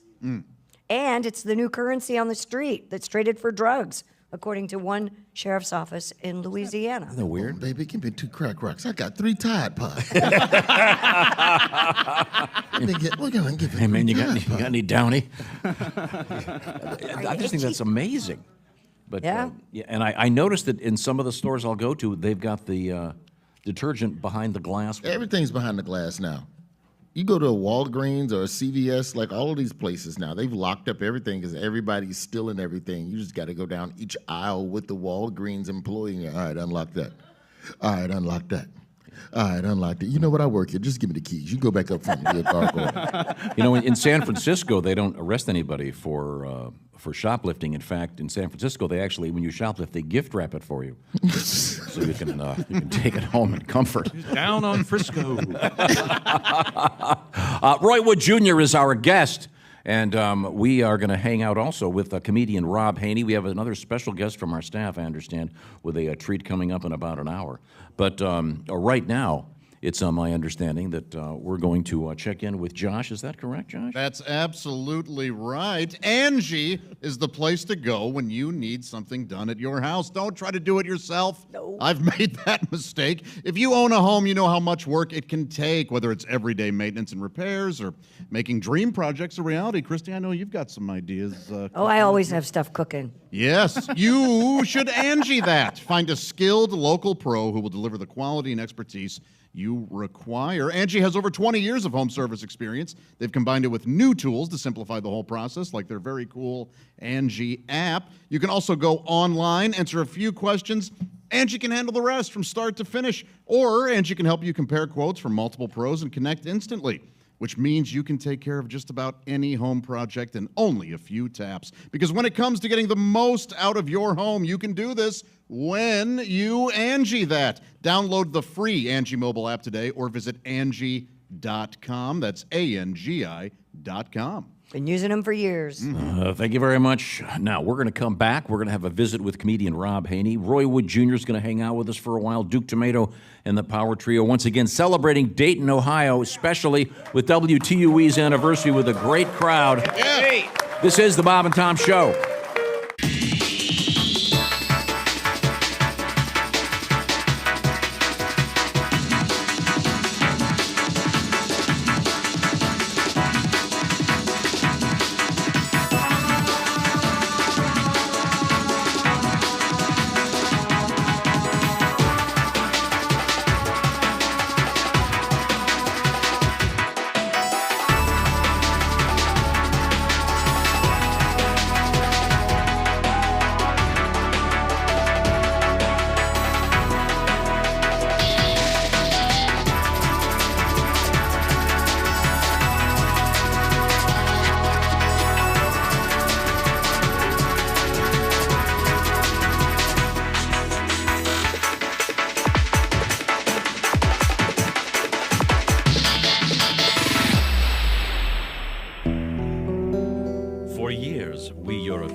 Special taste for bottled waters.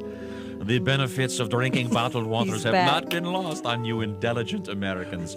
More and more of you are drinking exotic, healthy, and expensive imported bottled water. First it was Perrier, the sparkling, crystal clear water from France. Then came Evian, crisp, refreshing, pure spring water from the Alps. And now, the latest bottled water to cross the ocean, imported exclusively by Gullible Yank Imports. It's hot dog water. Listen to what your fellow Americans said about imported hot dog water when we secretly served it to them in a very chic New York City bistro. Oh, God. Well, it's kind of cloudy, warm, tangy, and it sort of has an aftertaste. It's imported. Well, it's chic and very exclusive. Well, it's... Let me be frank. Princess Diana drinks it, and it's very expensive. I love it. What's it called? It's called hot dog water. Hot dog water? Hot dog water. And what do you think, sir? It's imported. Well, it's kind of cloudy. It's very nutritious. sort of tastes like hot dog water. It is hot dog water. Ah, yes, the unmistakable taste of hot dog water, bottled in Wiener Wasser, Austria. You'll find our bottling plant just a yodel away from the Wiener Wasser sausage factory, just south of the Danube River sewage treatment facility. This is delightful. Should I add a lemon or a lime slice when I serve hot dog water to my guests? No. You should add mustard or ketchup. Oh, of course. Hot dog water. Remember our motto. It takes a lot of guts to make this stuff. Not to mention hooves, tongues, and snouts. Ouch, hey, this is tasty. How much is a bottle of hot dog water? About 30 francs. Or in America, $10. Wow, what a bargain. And coming soon from the hot dog water people, the first drinking water that is also a cologne, new HD Eau de Toilette. Is that toilet water? Exactly. Imported toilet water. You mean like from a real French toilet? Oui. 10,000 French poodles can't be wrong. Hot dog water.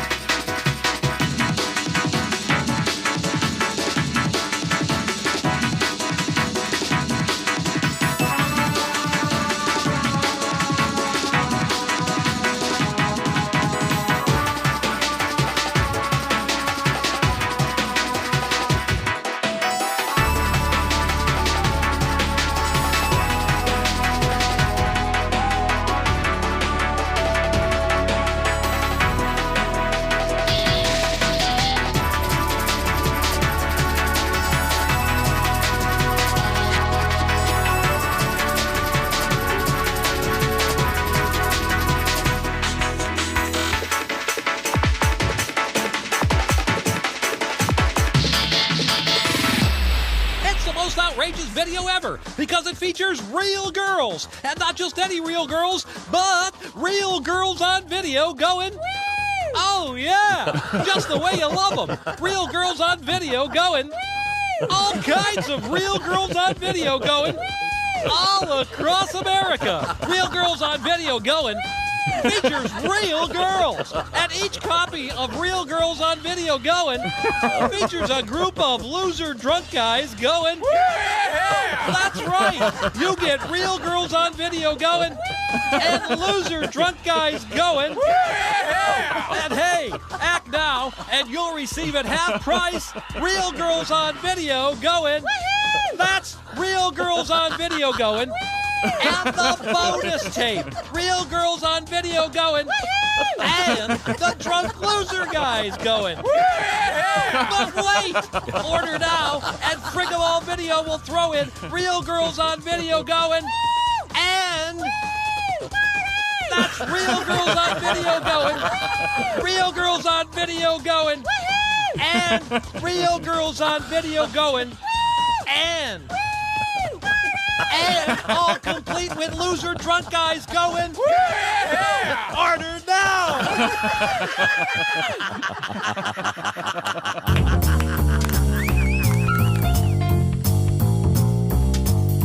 It's the Bob and Tom Show live from Dayton, Ohio. Let the ladies speak. That's right. We're at the Tank at the arcade. Willie Griswold is here. Good morning, y'all. Tom is here. Oh, there's Josh. Thanks for joining us, Josh. Chick, I'm sure, will be on his way, and we do have a special guest, do we not? We do indeed. We are live at the Tank in Dayton, Ohio, celebrating the birthday of WTUE Radio. Our special guest from Birmingham, Alabama. Yes. He is a distinguished broadcaster. He's the son of a very distinguished broadcaster. But he brings the funny. You may have seen him on The Daily Show. Paren, not lately. But he remains. Roy Wood Jr., ladies and gentlemen. Thank you. Great to see you, Roy. We're going to get a song out of Duke Tumatoe and the Power Trio in just a second. Thank you very much, Duke. Now, Roy, you've been very busy doing The Daily Show, currently on a, how do I delicately word this? A great comedy tour. Hiatus, which is French for strike. He was at the correspondence dinner. Yes. Huge Killing gig. it, yes. Had to be nervous, but you haven't been doing like regular stand-up the way you are now. You've got, I know, Liberty Township at the Funny Bone this weekend, a whole bunch of gigs coming up. You've been kind of off stage. Yeah, the last 2-3 years. A little rusty? Did you get a it? little bit. We got the rust off. I'm ready to like really get back and kick it. What I am learning now, Chick, when did you get to the point in your life? Yes, when go you ahead. like, Yeah. If I eat this, I know I'm going to need to take a dump in exactly 93 minutes. We all got that food at this point, this age, right? Yeah, absolutely. 40s, 50s, yeah. And so I ate a food, and then I mistimed my dump window, and I was on stage when it was time to pay the price. Oh, no kidding. Yeah, have you ever been in that situation? My body kind of shuts down. Like my digestive system stops when I'm on stage. Oh, dude, did you end up? I was in Louisville, Kentucky. Home of Hot Brown. Ironic, really. And they I had, and I'm not gonna say that this is what it was. I'm gonna say it was a combination of these two items. But we all know what alcohol can do to us at times. But apparently, having a plate full of chili spaghetti will accelerate. And so the alcohol and the chili spaghetti got into a fight in my stomach, and I'm on stage 33 minutes into a 50-minute contract. And I just know I'm not gonna make it. I'm not gonna make it, and I had no idea what to do. So I do my closing joke. 35. They haven't dropped checks yet. People haven't paid, and I just went, "Thank you, Louisville." Yeah, and they went, "Ah!" And the room is like rocking. The MC is confused. He's like, "What are you doing?" I'm just like, Get back up on this stage. And I whisper in his ear. He comes on stage, I whisper in his ear, do 5 minutes and then bring me up for an encore. And I run off the stage, and I took the fastest speed dump. Usain Bolt level. Those Jamaican women that keep winning. And people are trying to speak to me you come off stage and you're trying to get to the bathroom. Hey man, you're really funny. You would get your ass out the way. The launch codes the keys have been turned. It's happening. Yeah. Wow, that's so rough. Those are the new lessons I'm learning as I'm back out on the road, is that I just need to have a salad before. Wow, good to know. Or wait to eat after. Write that down as a young comedian. Did I share too much? No. No, not with us. I feel like I've been sharing way too much with y'all. No, we're friends. Okay. We're family. Similarly in radio, especially back in the day, one of the things you learned when you would hear certain songs, you would know that something was happening. Either the DJ was in the bathroom or getting... Yeah, if you somebody heard, was getting free concerts. No, conducting commerce for concert tickets. If you heard the album version of Stairway to Heaven, someone was probably getting free concert tickets and sodomized. I did not say that. Well, I'm glad the implication wasn't enough. No, he had to say sodomized. Do you want the good seats or not? He used to call me Picasso when I do stuff like that. And here he is. Sorry. Roy Wood Jr. is our guest. And Roy is back on the road on tour, as I mentioned earlier. Tonight it's going to be Liberty Township, Ohio's Funny Bone. That's tonight and tomorrow. And then Syracuse, Washington, D.C., Comedy Off-Broadway in Lexington, beautiful Lexington, Kentucky, August 18th and 19th. And then Madison, Wisconsin's Orpheum Theater, November 10th for Roy Wood Jr. live and in person. I know you're a big baseball fan. Do you have any feelings about the pitch clock? Or apparently it's the ratings are up a little bit. Is that correct? I think that the All-Star game was down, I think. But, I mean, in general for baseball? It seems like people are enjoying the faster-paced game. Faster does not mean more exciting. And to me, the issue is excitement. It does seem, though, like there's 10 9s and 7 8s and, 5 6s. Stolen bases are up, 50%. Right. It's like there's more of a product, but I think, something as simple as letting players... perfect example, Chip. No, you're all right. That's fine. A long time. We've known each other since I was Chip. It's 20 years. It's Chip McGrew. 20 years. Hey, Chip. Home Run Derby, they had painted bats with these cool designs on them. The socks were cool. You can't even do that in a game. If you came out, dare you be too much of your own personality, they're going to hit you in the face with a fastball. Like the kid from Cincinnati right now, the hot young rookie, if he starts getting too happy, they'll hit him with a couple of balls the same way they did Ronald Acuna in Atlanta a couple of years ago when he showed a little too much happiness and flair. And I think that belongs in the game Like, if you're going to have all these rule changes, that's fine. What the game needs is personality to draw in the youth who really want to be a part of that.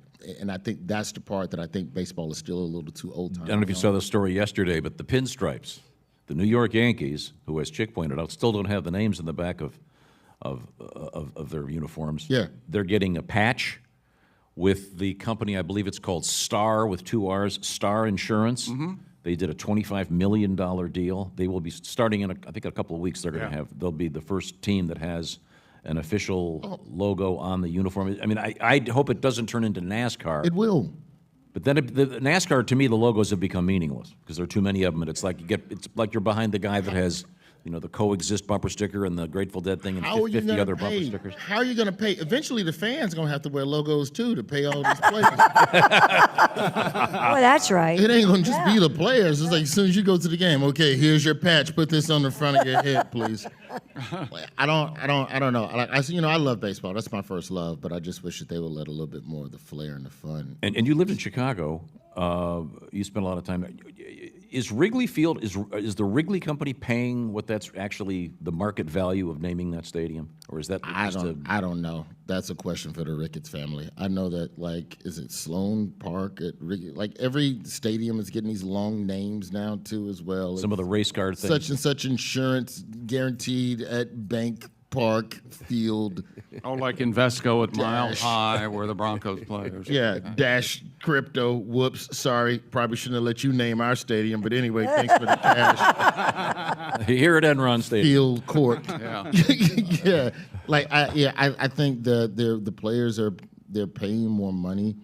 Like, the biggest issue with sports as well is that the price of everything. Like, I don't know if you've been to a ball game this year. Like, those hot dogs are creeping up. Like, I'm getting back into sneaking food into the. I'll put 2 Baconators in my pocket, but they don't pat you down. You just got to wear the right cargo pants. You can get 2 Baconators in a baseball game. Yeah. Don't they leak? Yeah, but do you want cheap food or not? Sacrifices have to be made. So yes, It's going to be warm mayonnaise and bacon grease down your. And apparently they leak 93 minutes later.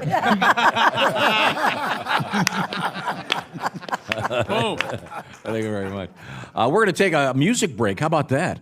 Get some music out of our great band here. We have the Brass to Mouth Horns and Dr. Duke Tomato, on his way to Kingston Mines a week from now for a couple of shows in Chicago. What do you got for us, Duke? What you told me to have for me. Again, with the behind-the-scenes. Why is this always the same bit? Why don't you surprise me and play something? I'm guessing you both kind of set in your ways. Yeah? I don't know. There we go.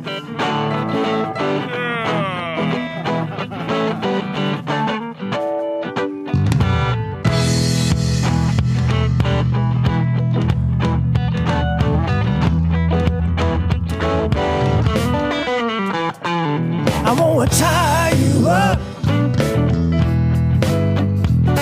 I'm gonna tie you up.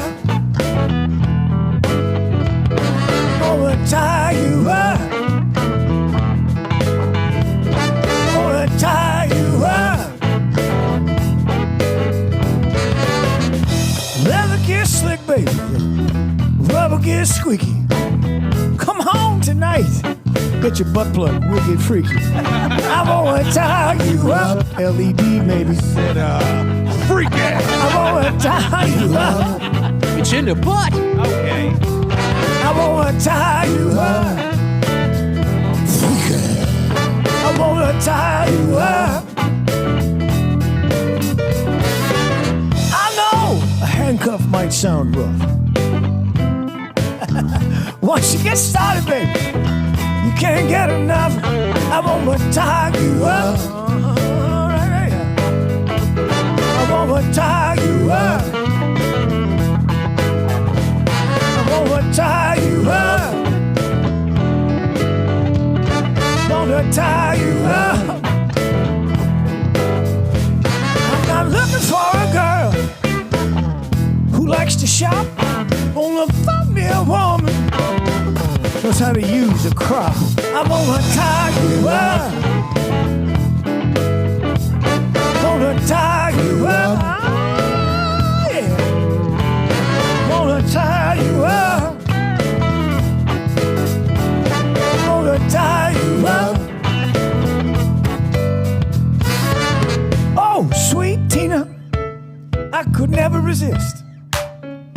If it don't hurt, she gets pissed. I wanna tie you up. Wanna tie you up. True story. Wanna tie you up.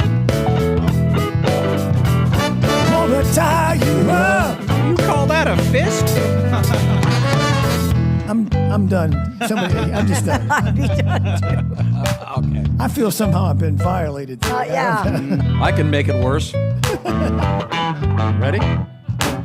We're waiting on you, son. Well, she said, Mr. Smart Guy, let's have some fun. She said, watch this. I'm going to strap this on.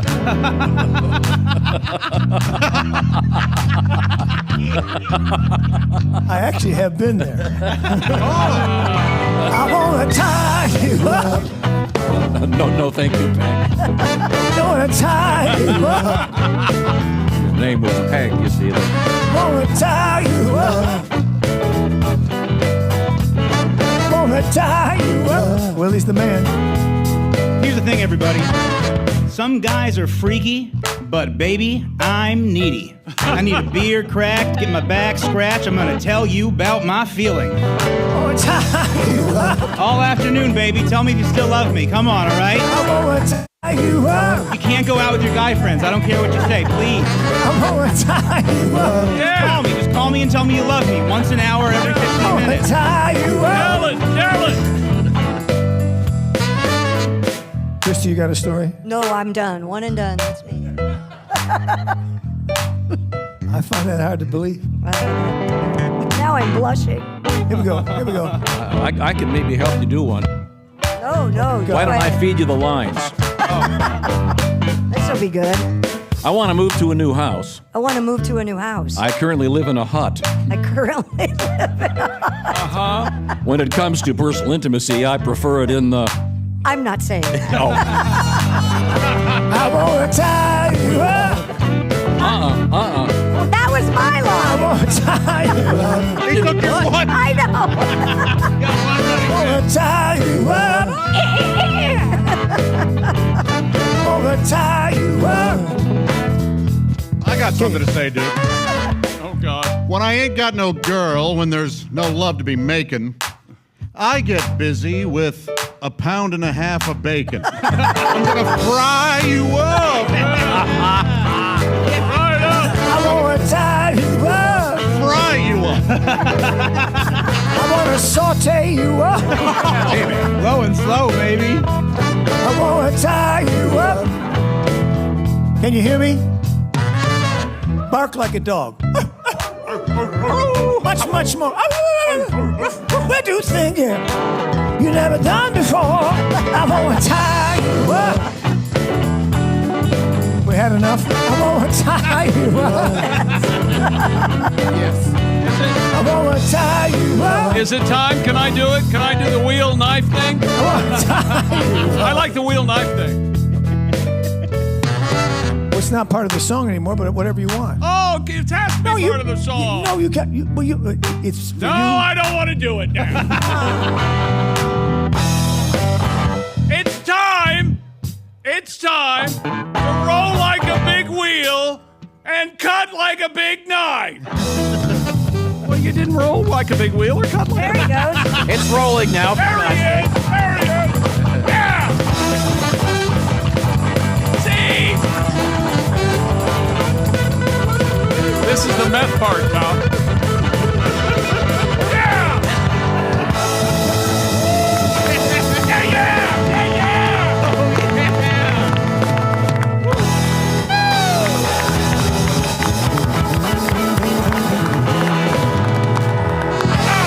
Duke Tomato and the Power Trio featuring the brass to mouth horns. Classic song. Thank you very much, gents. That was very, very fine. And I liked your verse especially. Can I do a shout out to Amy at Avis? Amy at Avis? Yeah, can I do that? Yeah, as long as it's not anything like it was to Tina. But okay. I hope you're sitting down. No. Amy. Amy's no. She did a nice job for you. Well, she's been very helpful to us. Well, that's so nice. Thank you, Amy. I figured you were saying I couldn't do it, but then Wasn't there was that the company? Their motto used to be "We're number 2." We try harder. Yeah. Oh, we try harder. That's not we're number 2. That would be. Folks, you just witnessed a man get $20 off his car rental. So that's something. Congratulations, dude. Right now, I want to say hello. Amy's a saint. I want to say hello to our friends at HelloFresh. HelloFresh. This is the summer. You don't want to spend your time at the grocery store trying to find the sour cream and the horseradish. Where the hell are they? No, HelloFresh does the shopping for you, and then they do the measuring, and they send you the recipe card with what you've ordered. It's perfect. You have some fun putting it together, sometimes in as few as, say, 10 minutes. Willie, what are you talking about here? Yeah, y'all check out the barbecue pulled chicken tacos with creamy slaw and red onion. HelloFresh sends you 8 ingredients. Put those together in 4 easy steps. In 20 minutes, you have this delicious, colorful taco dish you made at home with help from HelloFresh. And it's peak time for summer produce. The word fresh is in there for a reason. We're talking farm to table. And whatever, I don't know what you want to call it, like your food lifestyle. If you're vegan over here, they've got that. Then you go way over this way for comfort food. They've got it all. Every week, more than 40 recipes to choose from. Have some fun. It's great for date night, Josh. Yeah, it is. Oh, baby, drink a double of that. We'll get back to the food. Whoa. That's right. Have some fun. It's a great way to teach the kids how to cook. HelloFresh. They send you the box, you put it together. There's a special code. You know what it is? It's What BT is it? Show 50. Do you know why there's a 50 there, Christy? Why is there a 50 there, Tom? Because it's 50% off. Thanks for asking. HelloFresh.com/BT Show 50. You'll need the code a couple times. Don't forget it, like Bob Tom Show, BT Show 50. HelloFresh.com/BT Show 50. Let's hear it for our good friend Roy Wood Jr., ladies and gentlemen. Be looking for Roy coming up post-strike, back on the tube. Congratulations, Roy. I want to say real quick, the first time we met Roy, we were having a big Christmas party, and he was on that morning, and he goes, hey, would you guys mind if I came to the party and did a few minutes? And he arrived. He was kind of a brand-new comedian. He killed it. He's been great on stage forever, since day one. Be sure to go see him live, especially this weekend in Cincinnati at the Funny Bone. And check out Roy online, find out what's going on. Roy, we really appreciate you taking the time to come see us. You are the best. This is the Bob and Tom Show.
Every day I give thanks to God I was born a man instead of a broad. When Oprah comes on, I turn off the TV. I don't shave my legs, I stand up to pee. I go to a barber, not a beauty salon. Don't pluck out my eyebrows just to draw them back on. Don't wax my pubes so I can wear shorts. I use my turn signal, I understand sports. Man, I'm glad I'm a man. Tell you the reason I am. I don't go through a phase every 28 days. Man, I'm glad I'm a man.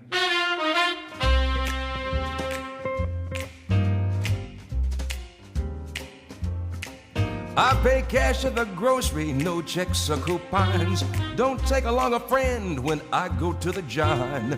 I don't throw a fit when I break a nail. I don't buy a lot of shoes just because they're on sale. I don't apply makeup in my rearview mirror.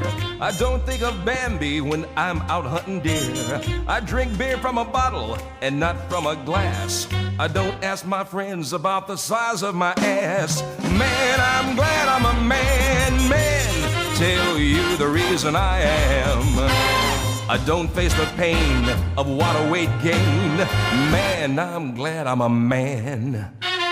Let me tell you, ladies, listen to me, ladies. I love those things inside of your blouse. I love your pretty faces, your warm and soft embraces. But if I had my own two boobs, I'd never leave the house.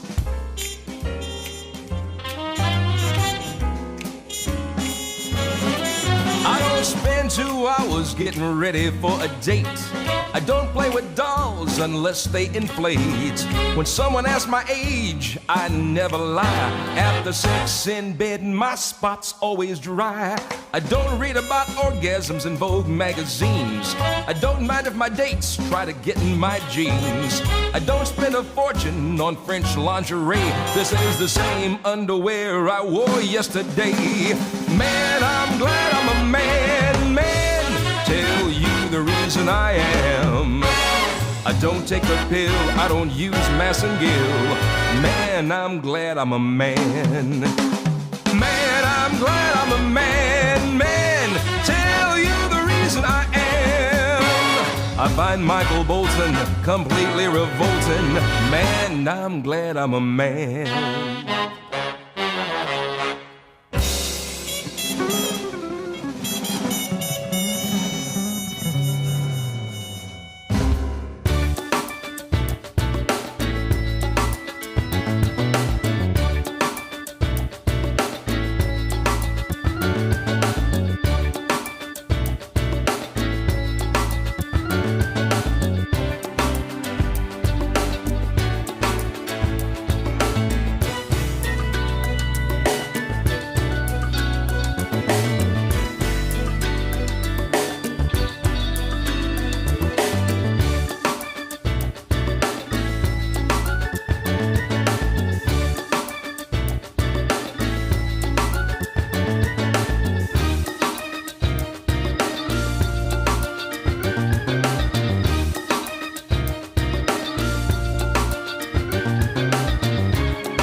Hey, welcome back to the Bob and Tom Show. We are live in Dayton, Ohio. Yeah! For the annual WTUE Birthday Bash celebration there. It's an annual birthday? 47th year. There's Christy Lee. Hi, chick. Josh Arnold's here. There's Willie Griswold. I'm Chick McGee, and here's Blabbermouth with a couple of swell introductions. Thank you very much, Chick McGee, ladies and gentlemen. It's the Chickster. Thank you. Chickster.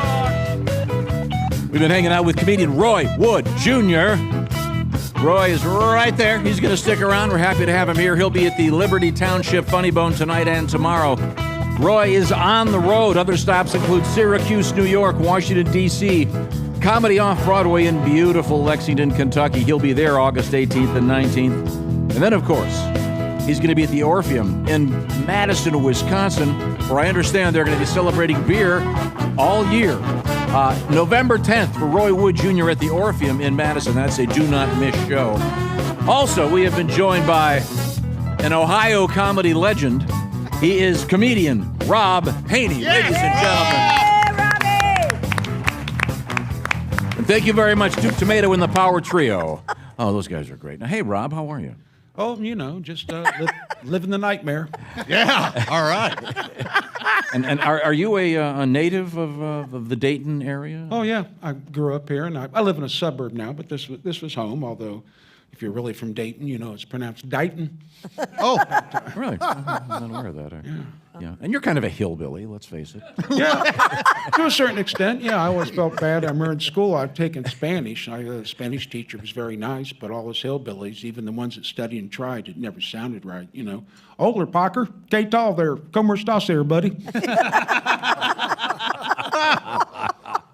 Now, you're a married guy. I know you're a married man. Is that going okay? 46 years, yes. Wow, all right. Yeah. Don't get excited. I'm pretty sure she's slowly poisoning my food. And you are kind of semi-retired, is that fair to say? Yeah, I've kind of retired from touring and appearing live, which is my retirement's went largely unnoticed. But yeah, I just kind of, for a variety of reasons, quit doing it. One, I started having stage fright very late. I'd done it probably for 30 years, and all of a sudden, started in Denver, maybe altitude, then later on in Reno and Albuquerque, I started having problems. Really? And it just got really scary for me. And this was kind of a deterrent. I was in a club, and this man and wife this couple come up to me after the show, and the lady says, "This is the 4th time we've seen you." And I was just about to say thank you when she goes, "Yeah, me and my husband are over-the-road truck drivers, and we're big comedy fans, and it seems like every town we go to, it's you." So I realized what I thought was a compliment was actually a complaint. Wow. And then you were a club owner for a while there. Yes, I did. Like a lot of, George Lopez and other people after a successful TV run, I opened up my own club.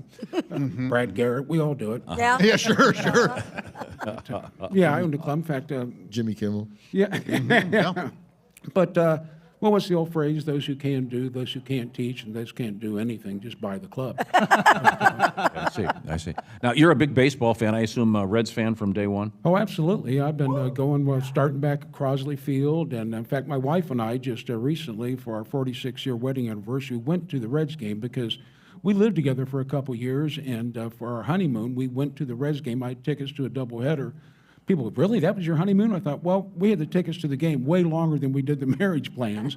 And so we always try to go. And we went this past time. And well, you know how I am on technology. I'm not really embracing it. And I couldn't figure out how to get tickets on your phone. Plus, trust me, you don't want to be behind me in line while I'm trying to find that app on my phone, But so I just called to get tickets.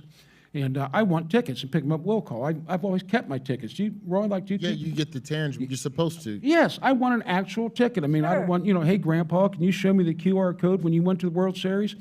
I want not that romantic. I want an actual ticket. Sure. So I called up, and I should have made my plans before the Reds got hot. So I called up. I asked, talking to the guy on the phone, I'm going to get him at will call. And I said, yeah, I'd like section 123, right?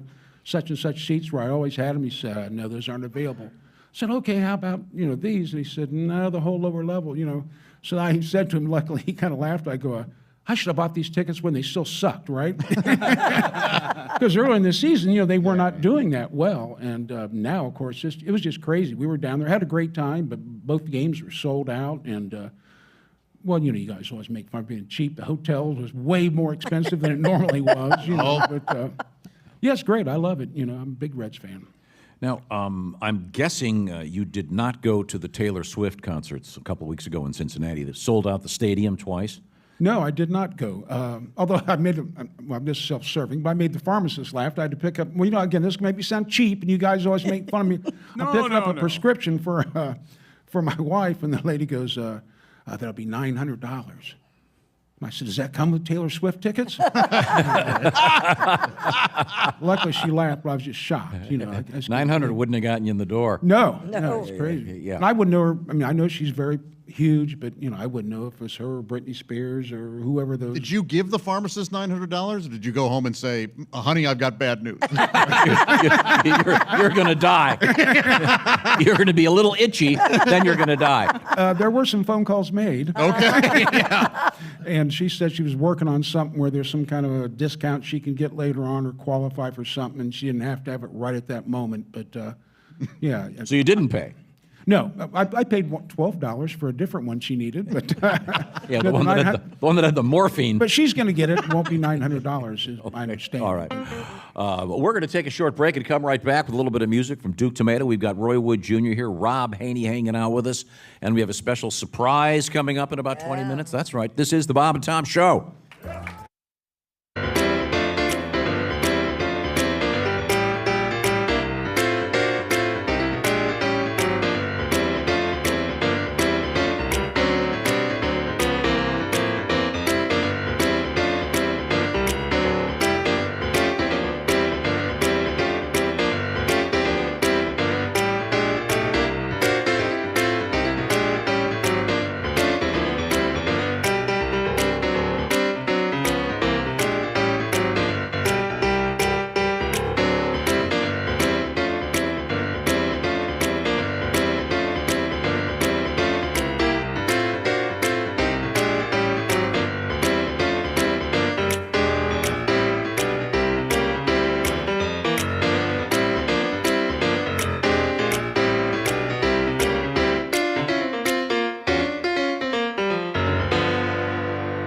Calling? Are you calling somebody? Yeah, I'm just calling the one of these special hotlines I like to call. Mm-hmm. You're going to like this one, I'm sure. Okay. Hello, and thanks for calling The Animal Walked Into the Bar Joke Hotline. Oh, I love this one. This is great. Brought to you by Paparazzi's Pizza. Wow. If you'd like to hear today's joke, please press 1. Oh, okay. What else is Press the other one now. options? Wait a minute. Are there other options? No. Please press 1. Okay. A baby seal walks into a club. Thanks.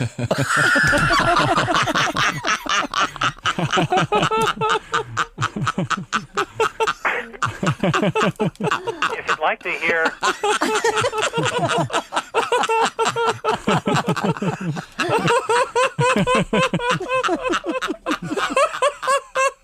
That's it? I think there's more. There might be more. Press If you'd 1 like again. to hear a people walk into a bar joke, please press 2. Oh, press 2. Thank you for pressing 2.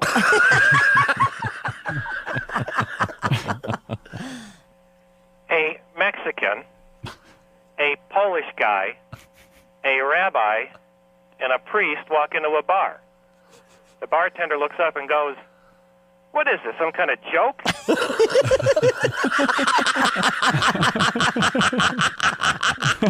Is that it? That's Yeah.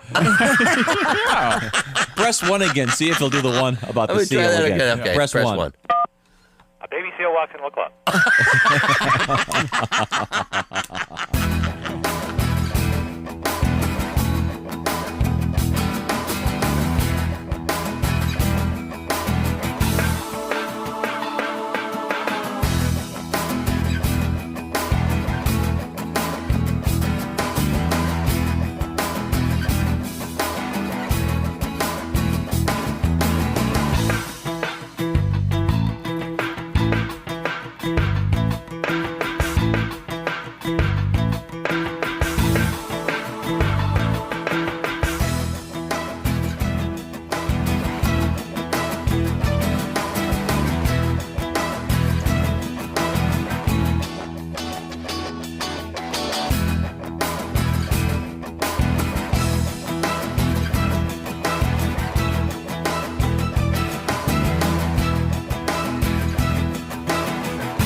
Bob and Tom Television presents the most exciting, action-packed reality show ever. Actual people riding in actual elevators. It's Elevator Talk. Hey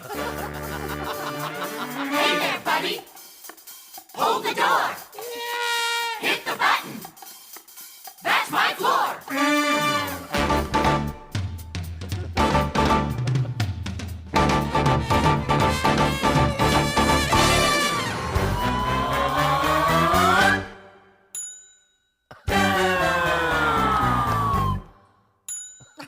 Don't take the stairs. You don't have to walk. It's time for the show. It's Elevator Talk. It's Elevator Talk. This week's episode stars Craig Kitchen and Larry Morgan. Hey, could you hit 7 for me there? Yeah. 7? 7. Got it. That's my foot. Oh, well, sorry.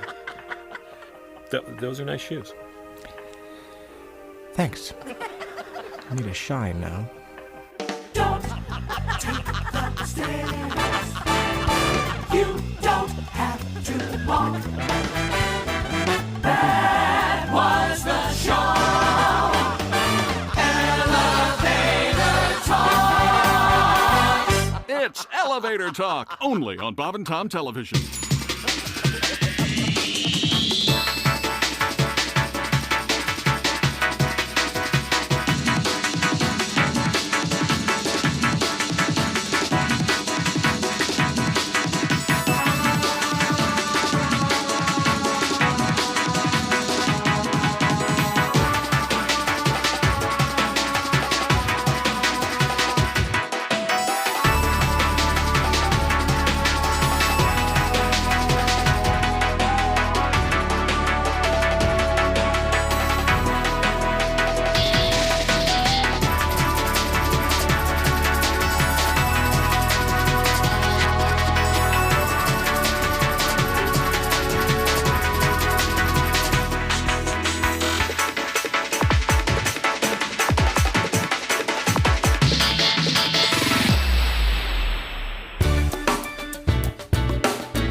Hey, welcome back to the Bob and Tom Show. We're live in Dayton, Ohio. We're at the Tank at the arcade, downtown Dayton. TUE's big birthday celebration. There's Christy Lee. Hello, Chick. There's Josh Arnold. Hey, Chick. Willie Griswold's here. Hey, man. I'm Chick, and here's Tom with all our guests. It's a beautiful room. They call it the Tank, downtown Dayton. It's part of the arcade. It's a great spot. It looks great. It sounds great. We got a great crowd here.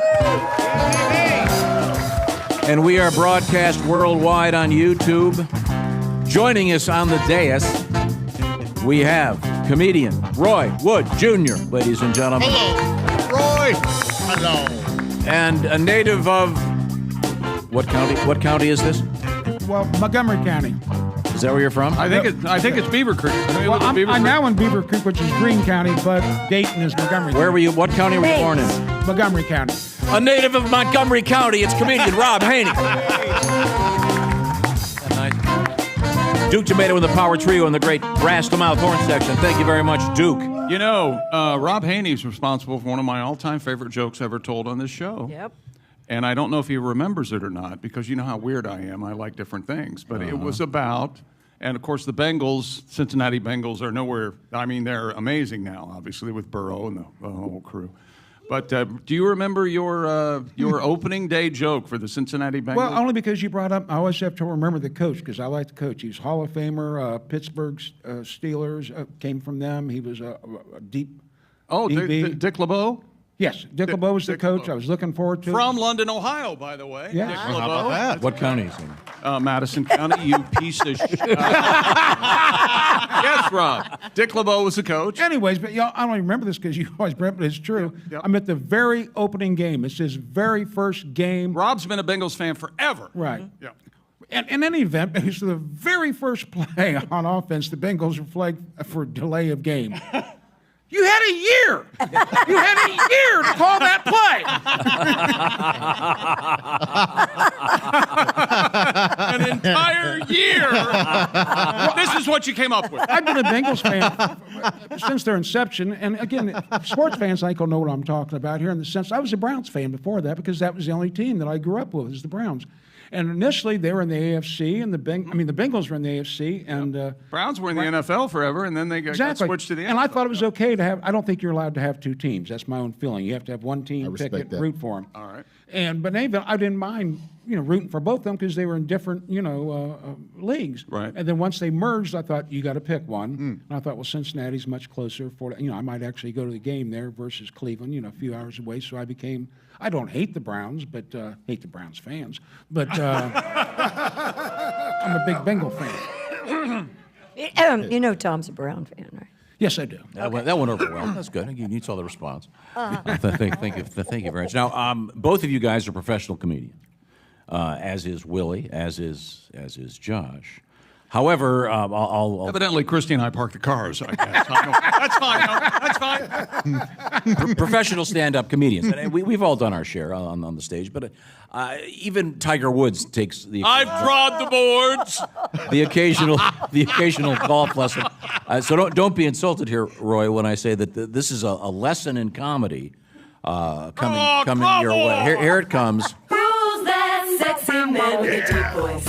Ace Cosby. Here he is with his joke of the day. Hey, where's my camera at? Hey, what do you call a laughing motorcycle? I don't know. A Yamaha. That was Ace Cosby's joke of the day. Come on. Hey, he's about to go on vacation. Prop him up a little bit. Make him feel good. As Bugs Bunny would say, oh, Guinevere. Thank you very much. Always Ace. made me laugh. Ace is our engineer. He's running the stuff and somewhere. We certainly appreciate it. Thank you. Thank you, Ace. Thank you very much. Now, I want to point a couple things out. Roy Wood Jr. back on the road. Roy, they had all year to call the play. Delay a game. All year. All year. All year. Now, that's not my favorite Rob Haney joke. What's your favorite? Is yours the poem? The poem. Yeah. That's what Oh, sure. Do you remember that joke? Yes, I do. Now, can I? Yes, I do. I think I can fix it for you, so hang on just one second. All righty. I think it would be possible to do that joke if you... oh, yeah, we've got a word of the morning, actually. Yeah. Is that it? Is that correct? Am I getting the spelling correct? I think it starts with a C. That but starts yeah. with a C. No, Yeah. It's not hunt. Yeah. Okay. Can you whisper it to Here him, it is. Willie? We've got it. We've got it. Okay. Now, Okay. you remember the background on this story? It was a true news story. Yeah, it was absolutely true. I was on the. God, this has been quite a few years ago. But anyways, I'm on the show, and I think Bob has asked me about if I watch porn and stuff in the hotel room, and I said no. I'm by myself. Why warm up the car if you're not going anywhere? Right. And plus, those things got so exciting. You ever think of that, Josh? Why warm up the car if you're not going anywhere? No, I haven't. You always go somewhere, don't you? Yeah, I get there. Well, plus, I'm making my. You always get there. I mean, even if you have to ask for help. I'm on an SSRI. It takes a while, but I get there. Plus, again, I was married, of course, and these porns get pretty. I didn't watch a lot of them, but lots of times they have two women. In the same, which, just made me miss my wife and some other woman. In any event, so he's asked me about that. I mentioned I'd just seen this. It was Dr. Ruth. And she was either a guest, I think she was a guest on another show, but people were seeking advice, and some guy called her up, and he said that he'd been dating this girl, but he broke up with her because she had, and this is the awkward part, extreme odor. Yeah. Down there in the mountain part. Yes. And he said that since they had broken up, they had remained very close friends, and she had dated these two other guys, and those relationships broke off kind of suddenly. He thought maybe, it was the reason should he tell her. And I'm not making this up. This was Dr. Ruth's advice. She said, send the girl some flowers, and one side of the card, write a little poem, something positive and upbeat. And I thought, can you imagine that poor guy trying to write that poem? Roses are red, violets are blue. You're real sweet, but you're coochie. Woo!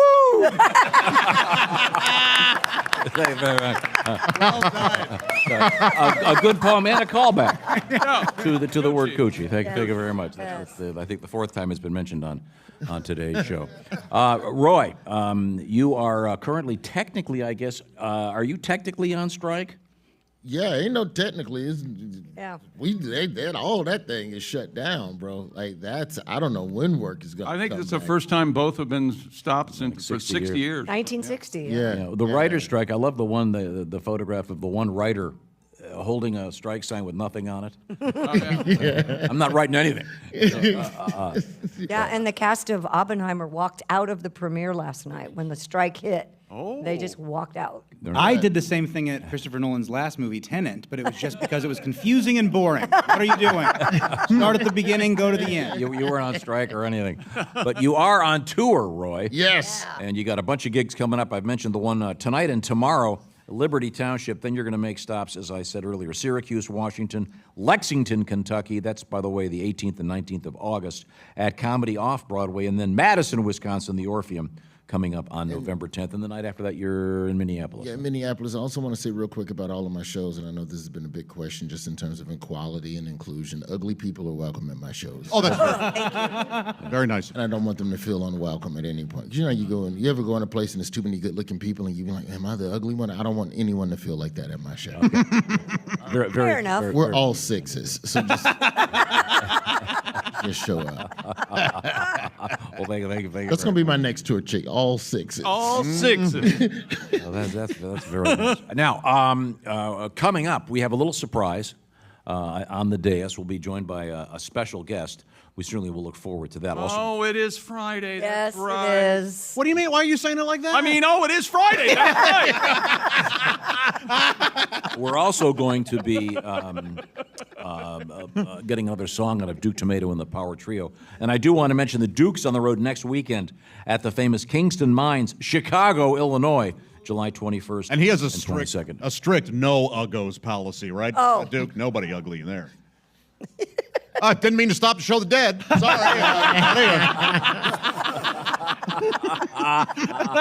I think Duke's having a snack of some sort. You okay there, Duke? He's fine. He's having a snack. I'll talk for him. Duke says thank you, Josh. Okay. Wherever Duke is, that's where I want to be, because he does not give a damn. Right now, it's quiz time. 0 F's given up Okay, there. okay. A quick quiz. I'll start with Chick. Yes, sir, Mr. Griswold. What is your sleep number setting, sir? 100, sir. What does that mean? I like a firm mattress, and that's what my sleep number provides. I see. Christy Lee, what is your Too sleep? hard. I like it softer. 45. I missed it last night. Holy heck. Yeah, no Okay. joke. Now, what that means is they have the adjustable Screaming, setting on the sleep crying. number bed, and either side of the bed has its own setting. Thus, if Chick and Christy were a couple, they could both be happy because they can set their happy. I just was thinking about you two as a couple. I'm trying to figure out where you'd bury her body. Don't you think if that was supposed to happen, it would have By now. Sure, absolutely.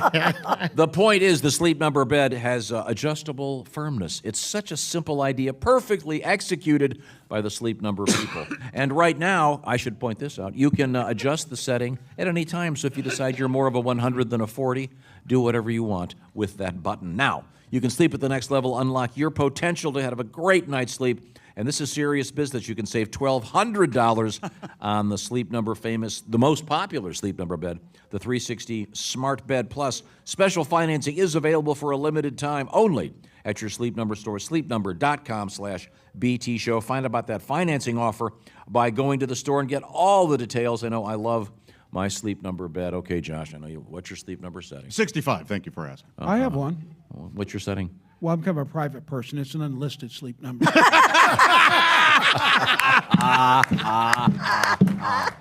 Thank you very much, Montgomery County. We're coming right back with a little surprise. This is the Bob and Tom Show.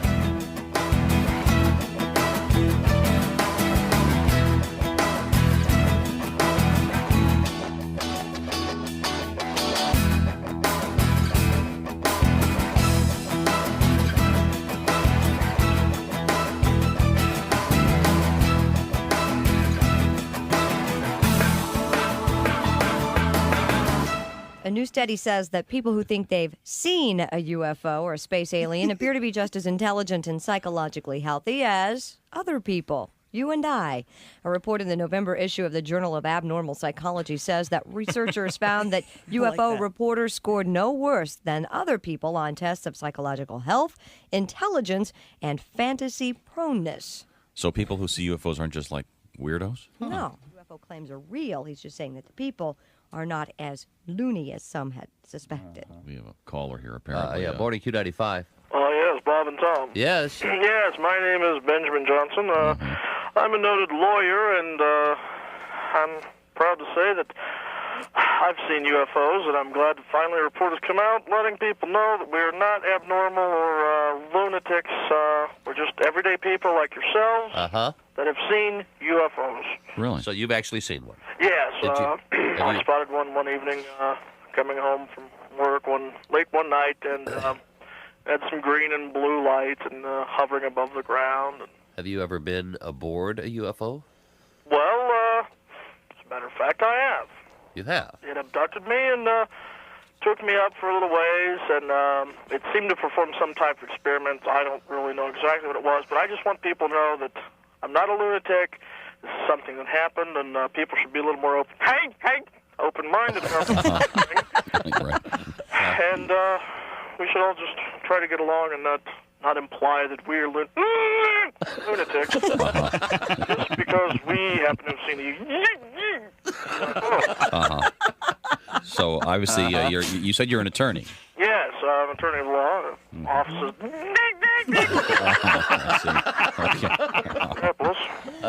Okay, so now with the UFO, did you encounter this somewhere between downtown Indianapolis at your office and where you live? Well, no, I was visiting a client. Yeah. I was just on my way back home that So evening. was this a rural area where you were picked up then? Oh, I was out in the country. I'd say probably about 5 miles. I see. Just outside the county line. Well, we can tell by just talking with you that this has had no effect on you. Well, That you're thank perfectly God normal. We'll finally realize we're just people like you are. And there's anyway. I see. Well, Would you hang on just a second? sure. Hang on, I'll be off the phone in a minute, Timmy. Fellas? Yeah. I've got to go. My leprechaun's calling.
Hi, my name's Bob. There was a time I thought I was going to be an astronaut. I remember the teacher bringing a TV set into the classroom, and we'd watch the Mercury missions blasting off into space. I knew the astronauts wore cool spacesuits, drove Corvettes, and they all enjoyed a powdered drink called Tang. I love Tang, but it's hard to get. It puts me in orbit, so tasty and wet. I look for Tang all over town, so sweet when it's going down. Tang, so tasty and juicy, it takes me to the moon. Tang, you scoop it with a spoon. Tang, spoon Tang. I love Tang any time of the day. I know 2 girls who feel the same way. I'm gonna meet up with them soon. We're gonna have an afternoon. Tang, so tasty and juicy, it takes me to the moon. Tang, you scoop it with a spoon. Tang, spoon Tang. You know, I thought about outer space a lot back then. And I guess like a lot of guys, I had an imaginary astronaut friend. His name was Tom. Hi, Bob. Oh, hi, Tom. And you know, we'd take a lot of trips together to outer space, way beyond the moon, to an imaginary planet we called Poon. Griswold. Yo! I'm Chick McGee, and here's Tom Griswold. Thank you very much.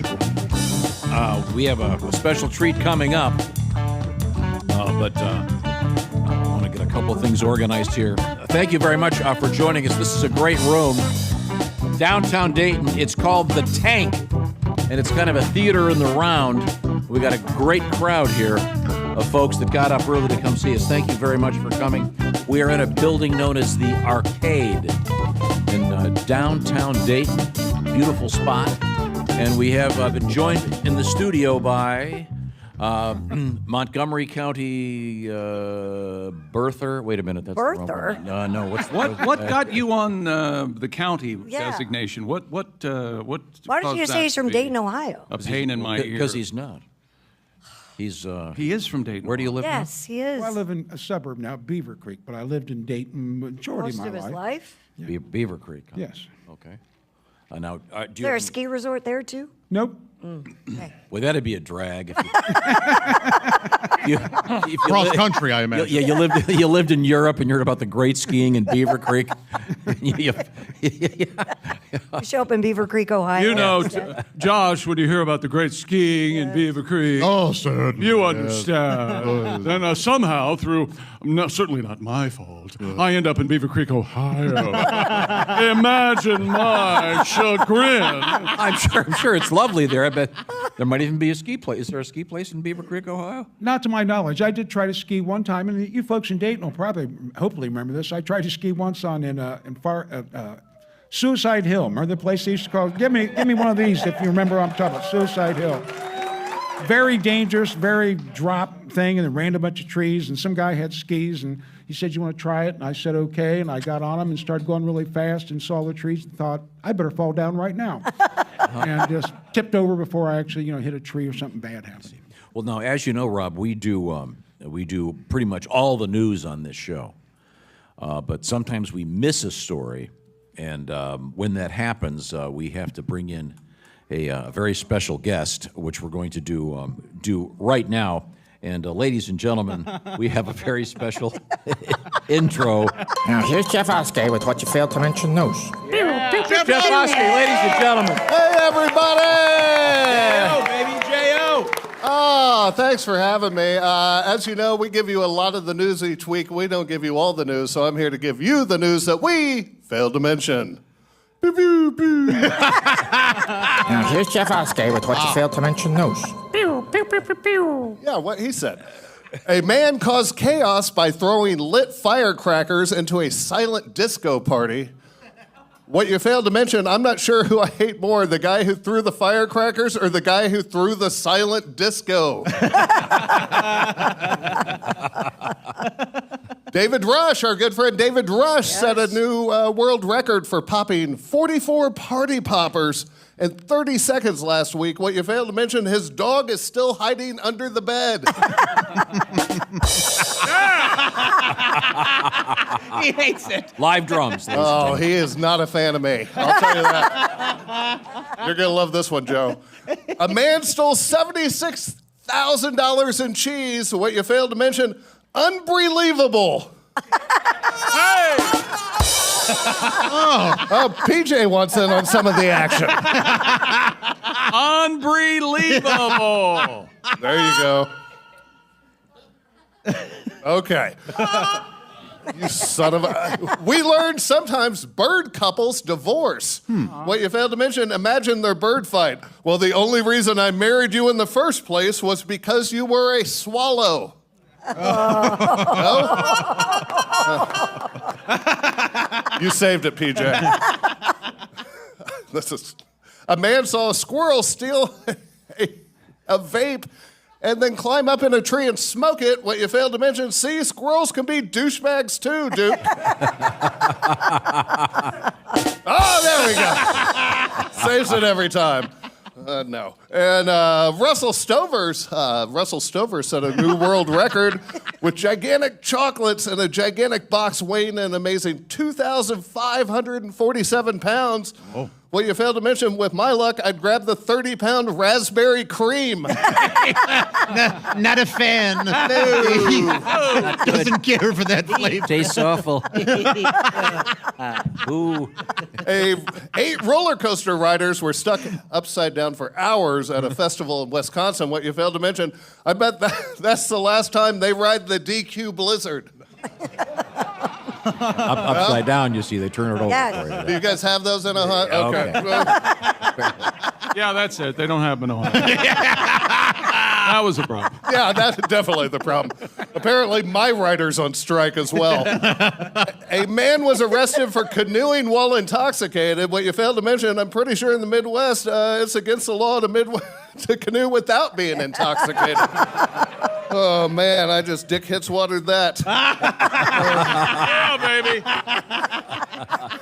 And finally, a white peacock is on the loose in a Montreal suburb. What you failed to mention, the peacock is so white. How white is it? That it vacations with the Griswolds in Beaver Creek. I'm Jeff Oskay, and this has been the news for live. Jeff Oskay.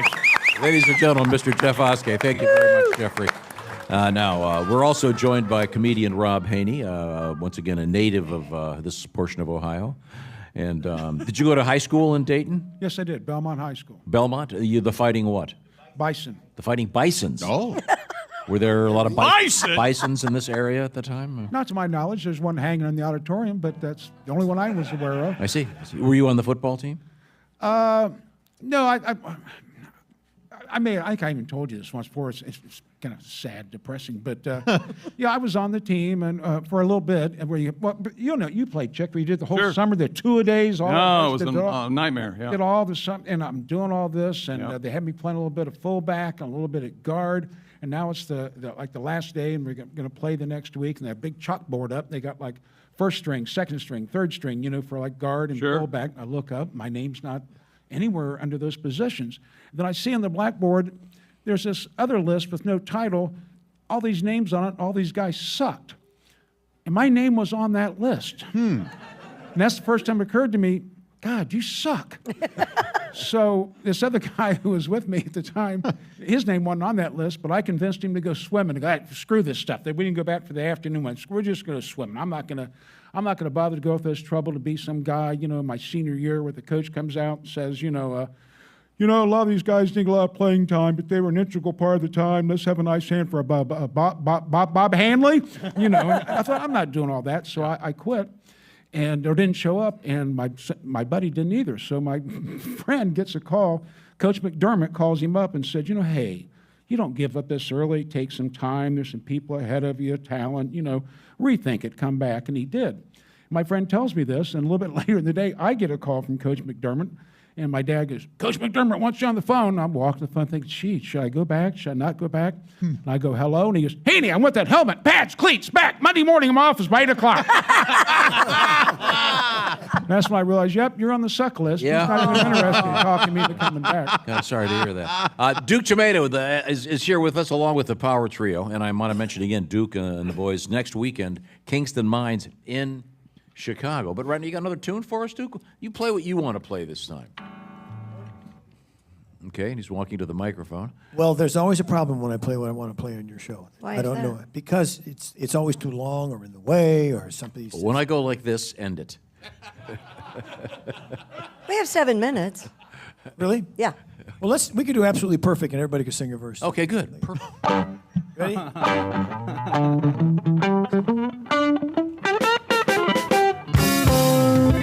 Hey, baby, you're the best. Hey, baby, you're the best. Absolutely perfect in everything you do. There's nothing I would change, well, maybe a thing or two.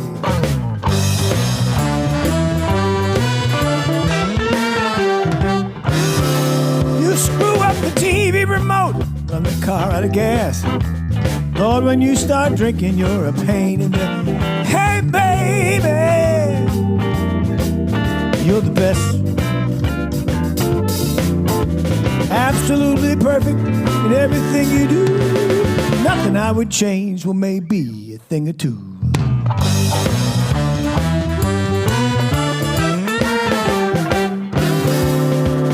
Now people make faces when you ain't looking. 'Cause the quickest way of getting sick, baby, eat your cooking. Hey, baby, you're the best. Absolutely perfect in everything you do.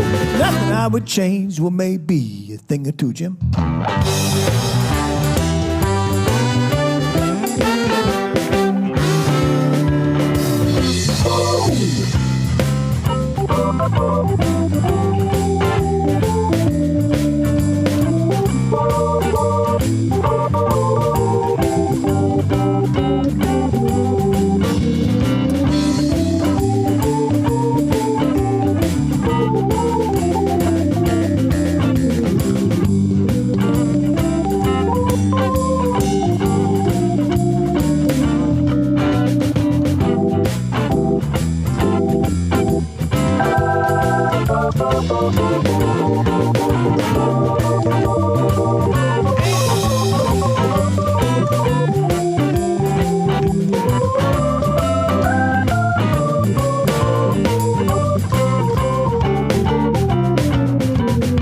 The love of my life, there could be no other.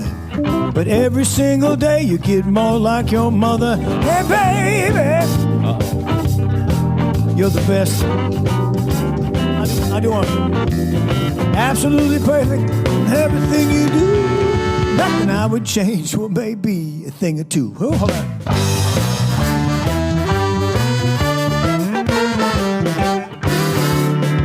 Tried something in the bedroom, baby, you said was obscene. And then you sent an email to Allie Breen. Hey, baby, you're the best.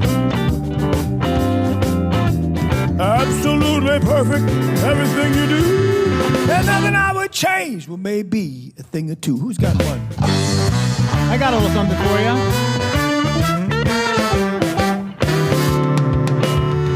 Pretty and well dressed in your Prada and Gucci, but I just can't get used to that sweet, sweet coochie. Hey, baby. Yeah. You're the best. How many times is that coochie today, Mary? We're at 9. Congratulations, everybody. Coochie. Everything you do, there's nothing I would change, but maybe a thing or two, yeah.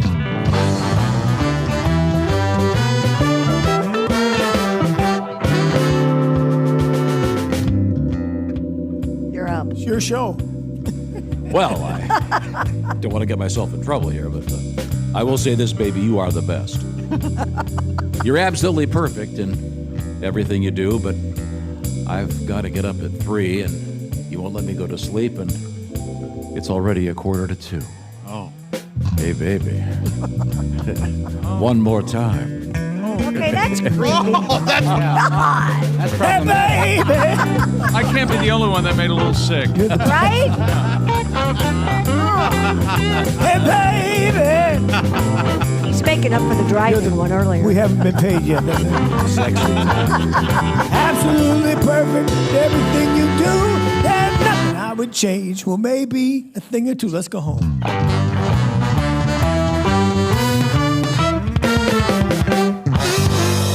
Yes, sir. Roll like a big wheel. Cut like a big knot.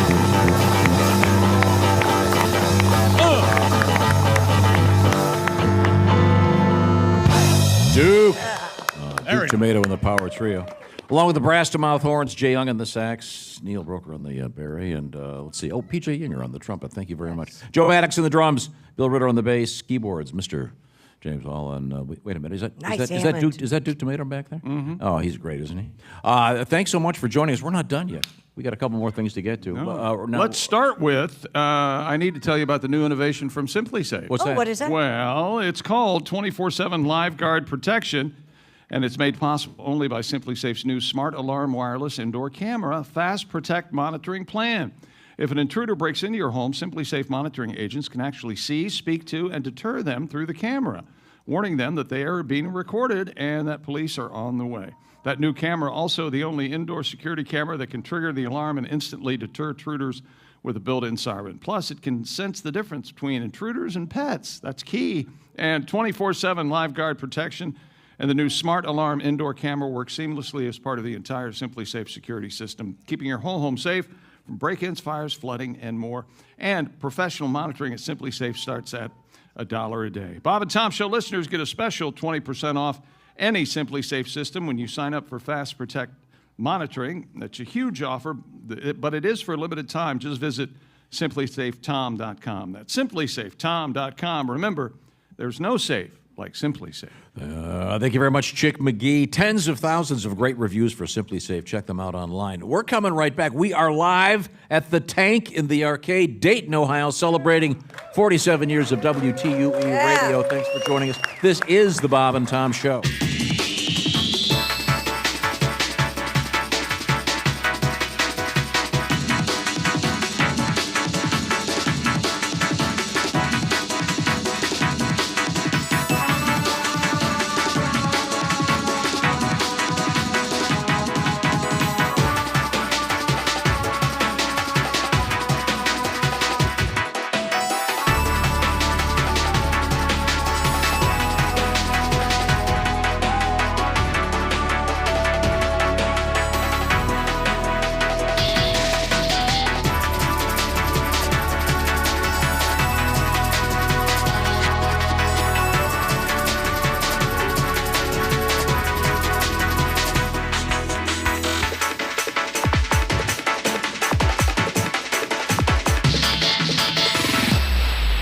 Famous for getting his butt glued to a toilet seat, and it's time now to hear from him in a new segment we like to call Ask a Man Who Is Glued to a Toilet Seat. We have the man who is glued to a toilet seat on the line, so let's go to the phones for your questions. Hello, you're on the air. Hi, thanks for taking my call. Listen, I've been dating this woman for a couple of months now, and I'm starting to have real feelings for her, but none of my friends seem to like her. What should I do, man who's glued to a toilet seat? Help! Somebody help me, please. Can anybody hear me? Hey, some jerk put glue on the toilet seat. I'm trapped in the handicap stall. Hello? I'm not handicapped myself. I just like the extra roominess. I really didn't mean any harm. I just figured even if Stephen Hawking is here picking up a few sheets of plywood, what are the chances of him needing to pinch one off at the exact same time I do? And I apologize if handicapped isn't the correct term. What is it they prefer? They're conveniently parked? God, why won't someone get me out of here? Or at least throw me a magazine. We've got time for one more call. Hello, you're on the air with the man who is glued to a toilet seat. Hello, long-time listener, first-time caller. I work in an office, and I've developed a huge crush on my married boss. And I think the attraction is mutual. What do you think I should do, man who's glued to a toilet seat? Hey, is that someone using the urinal? I can hear you out there. Turn off your damn iPod, you self-absorbed little puke. You worthless crumb of human flatulence. You pimple pancake. Ow, my cheeks are burning. Look, it's not the good kind of burning, like the kind you get after you've slipped the hooker an extra 50 to spank her with your hairbrush. Can you hear me? Someone help me, please. God, I can't believe this is happening to me. Again. Ooh, that's refreshing. This has been Ask the Man Who is Glued to a Toilet Seat, advice guru for the Bob and Tom Show. Not to be confused with the Ask a Man Whose crazy ex-girlfriend glued his genitals to his stomach. That airs later.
I understand we have something new from Billy Mazing. Oh. Hi, folks. Billy Mazing here with another amazing revolutionary product exclusively for Bob and Tom Show listeners. Ladies, how many times has this happened to you? You've spent a night hitting the bars and drinking way more than you should, but when it's time to hurry to the bathroom and vomit, your BFF is making out with some guy by the jukebox. Suddenly, you don't have anyone to hold your hair. Well, now your worries are over thanks to my amazing Barf-away barrettes. Only $19.95 for a set of 2, 3 sets for $89.95 plus shipping and handling. Yes, these fashionable accessories can be attached at the first signs of queasiness, holding even the most unruly coif out of the line of fire. Each Billy Mazing Barf-away barrette utilizes oversized pinch clips, making them simple to apply, even for the most impaired fingers. Just put them on as you're making a beeline toward the facilities and don't worry about a thing. Barf-away barrettes work like magic to keep your hair swept back from your face and free of stomach contents, tooth fillings, and toilet water. You'll emerge from the bathroom or back alley stylish, empty, and ready for more. Yeah. Just clip it, unload, and forget it. Best of all, if you order in the next 5 minutes, I'll include a tub of Be Gone breath mints for absolutely free plus shipping and handling of $29.95. What comes up or down is nobody's business but yours with these powerful breath scrubbing mitts. So what are you waiting for? Order my Billy Mazing Barf-away barrettes and Be Gone breath mints and let's get this party started. I'm Billy Mazing. Thank you, Billy. Wow. Oh, that'd be handy. I guess it would.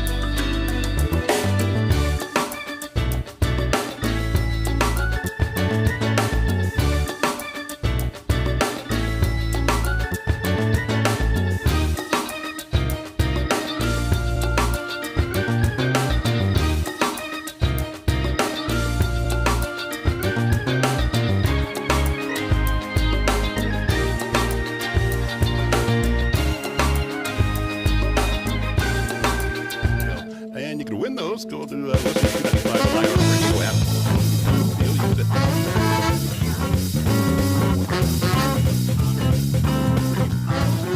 Welcome back to the Bob and Tom Show. We are live in Dayton, Ohio. Hello, hello, hello. Christy Lee is here. Hello. There's Josh Arnold. Hi there. There's Willie Griswold. Hey there, y'all. I'm Chick McGee, and here's Tom Griswold with our special guests. And Thank you very much, Chick McGee. Celebrating TUE here in Dayton. We're going to celebrate some birthdays in a matter of moments, as a matter of fact. Right now, we want to say special thanks to Duke Tumatoe and the Power Trio. You guys did a great job. See him at the Kingston Mine, Chicago, coming up next weekend. Thank you, gentlemen.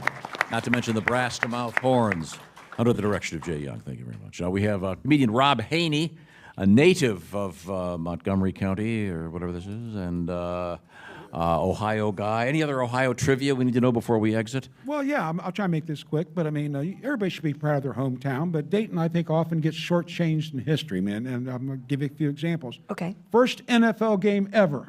Wow. You know where? Where? Dayton, Ohio. All Dayton, Ohio was the first NFL game ever. The Dayton Triangles defeated the Columbus Panhandles 14-0 and 19-20. I actually lost some money in that game. I bet on Dayton, but they didn't cover. Then there's the Enigma Code. Remember the movie, The Imitation Game, and where they're breaking the whole German code, the Enigma Code? Sure. Okay, they made a movie about it with Cumberbatch and all that. That was a lot of that was done right here in Dayton, Ohio. You know, I'm not making this up. At NCR, they had the very first calculator. The guy that Turing, the guy who the movie is about, he came and spent National Cash Register. Yes, NCR. and he came here to study and work on it. They were working on it and helping him. They had 100 waves, Navy waves here at Sugar Creek working on it, which I thought for a top secret thing, that was a little suspicious to have 100 Navy waves in town. But nonetheless, we don't get anything for that. I think I heard you mention this earlier in the show. Cheez-Its. Cheez-Its Are invented from here. Dayton, Ohio, although I don't think Cumberbatch's going to do a movie about Cheez-Its. But they could have mentioned that in the movie. My point is they could have mentioned at least once in the movie. They could have said, you know, hey, you got a telegram from Dayton, or how was your trip to Dayton? Nothing. We got nothing. And it still makes me mad, obviously. The pop top on your cans. You pull. Now, not the kind that Jimmy Buffett stepped on, but the kind you pull off. That was invented right here in Dayton, Ohio. And, of course, the worst one we all get upset about, Daytonians, right, are the Wright brothers. Yeah. People have this misconception, and I've seen this. Disney for a while down at Epcot had a thing about the two brothers from Kitty Hawk that invented flight. I watched in Jeopardy one night in the final round. Two of these smart people on Jeopardy answered Kitty Hawk is where the Wright brothers were from. And if you ever read the biography, I think you might have, Tom, McCullough about the Wright brothers, a great biography. I've read that book, yes. The Wright brothers built the plane in Dayton, designed it in Dayton, tested it in Dayton, went down to Kitty Hawk, and the people down in North Carolina could not have been nicer to them. North Carolina is one of my favorite states. One of my favorite clubs is in Raleigh. But they on their, here's where they hijacked us, on their license plates it says first in flight. What it really should say is shoved the plane off one of our heels. But because that's what they did. That's all that was participating down there. And my feelings are, you know, hey, if Kitty Hawk, if you want to steal something, take the Cheez-Its. You can be home with Cheez-Its. I don't mind. I want flight back. Thank you very much. Time now for... A little loud, but that's all right. Today in history. Here's let's do some Tom. birthdays. The most important one, if I've got this right, 2076, the birth of WTUE Radio. Yeah! Right. Yeah. That's why we're here in Dayton. Congratulations. 2076. What did I say? Oh, how about 1976? I was getting ahead of myself. Boy, we were doing so well. Wow. I got to carry the one. We just fell into a time warp. Well, we'll come back here and do the show in 2076. Willie will be the only one left alive. Hey. Let's see now. Okay. Here I'll make this in the form of a question.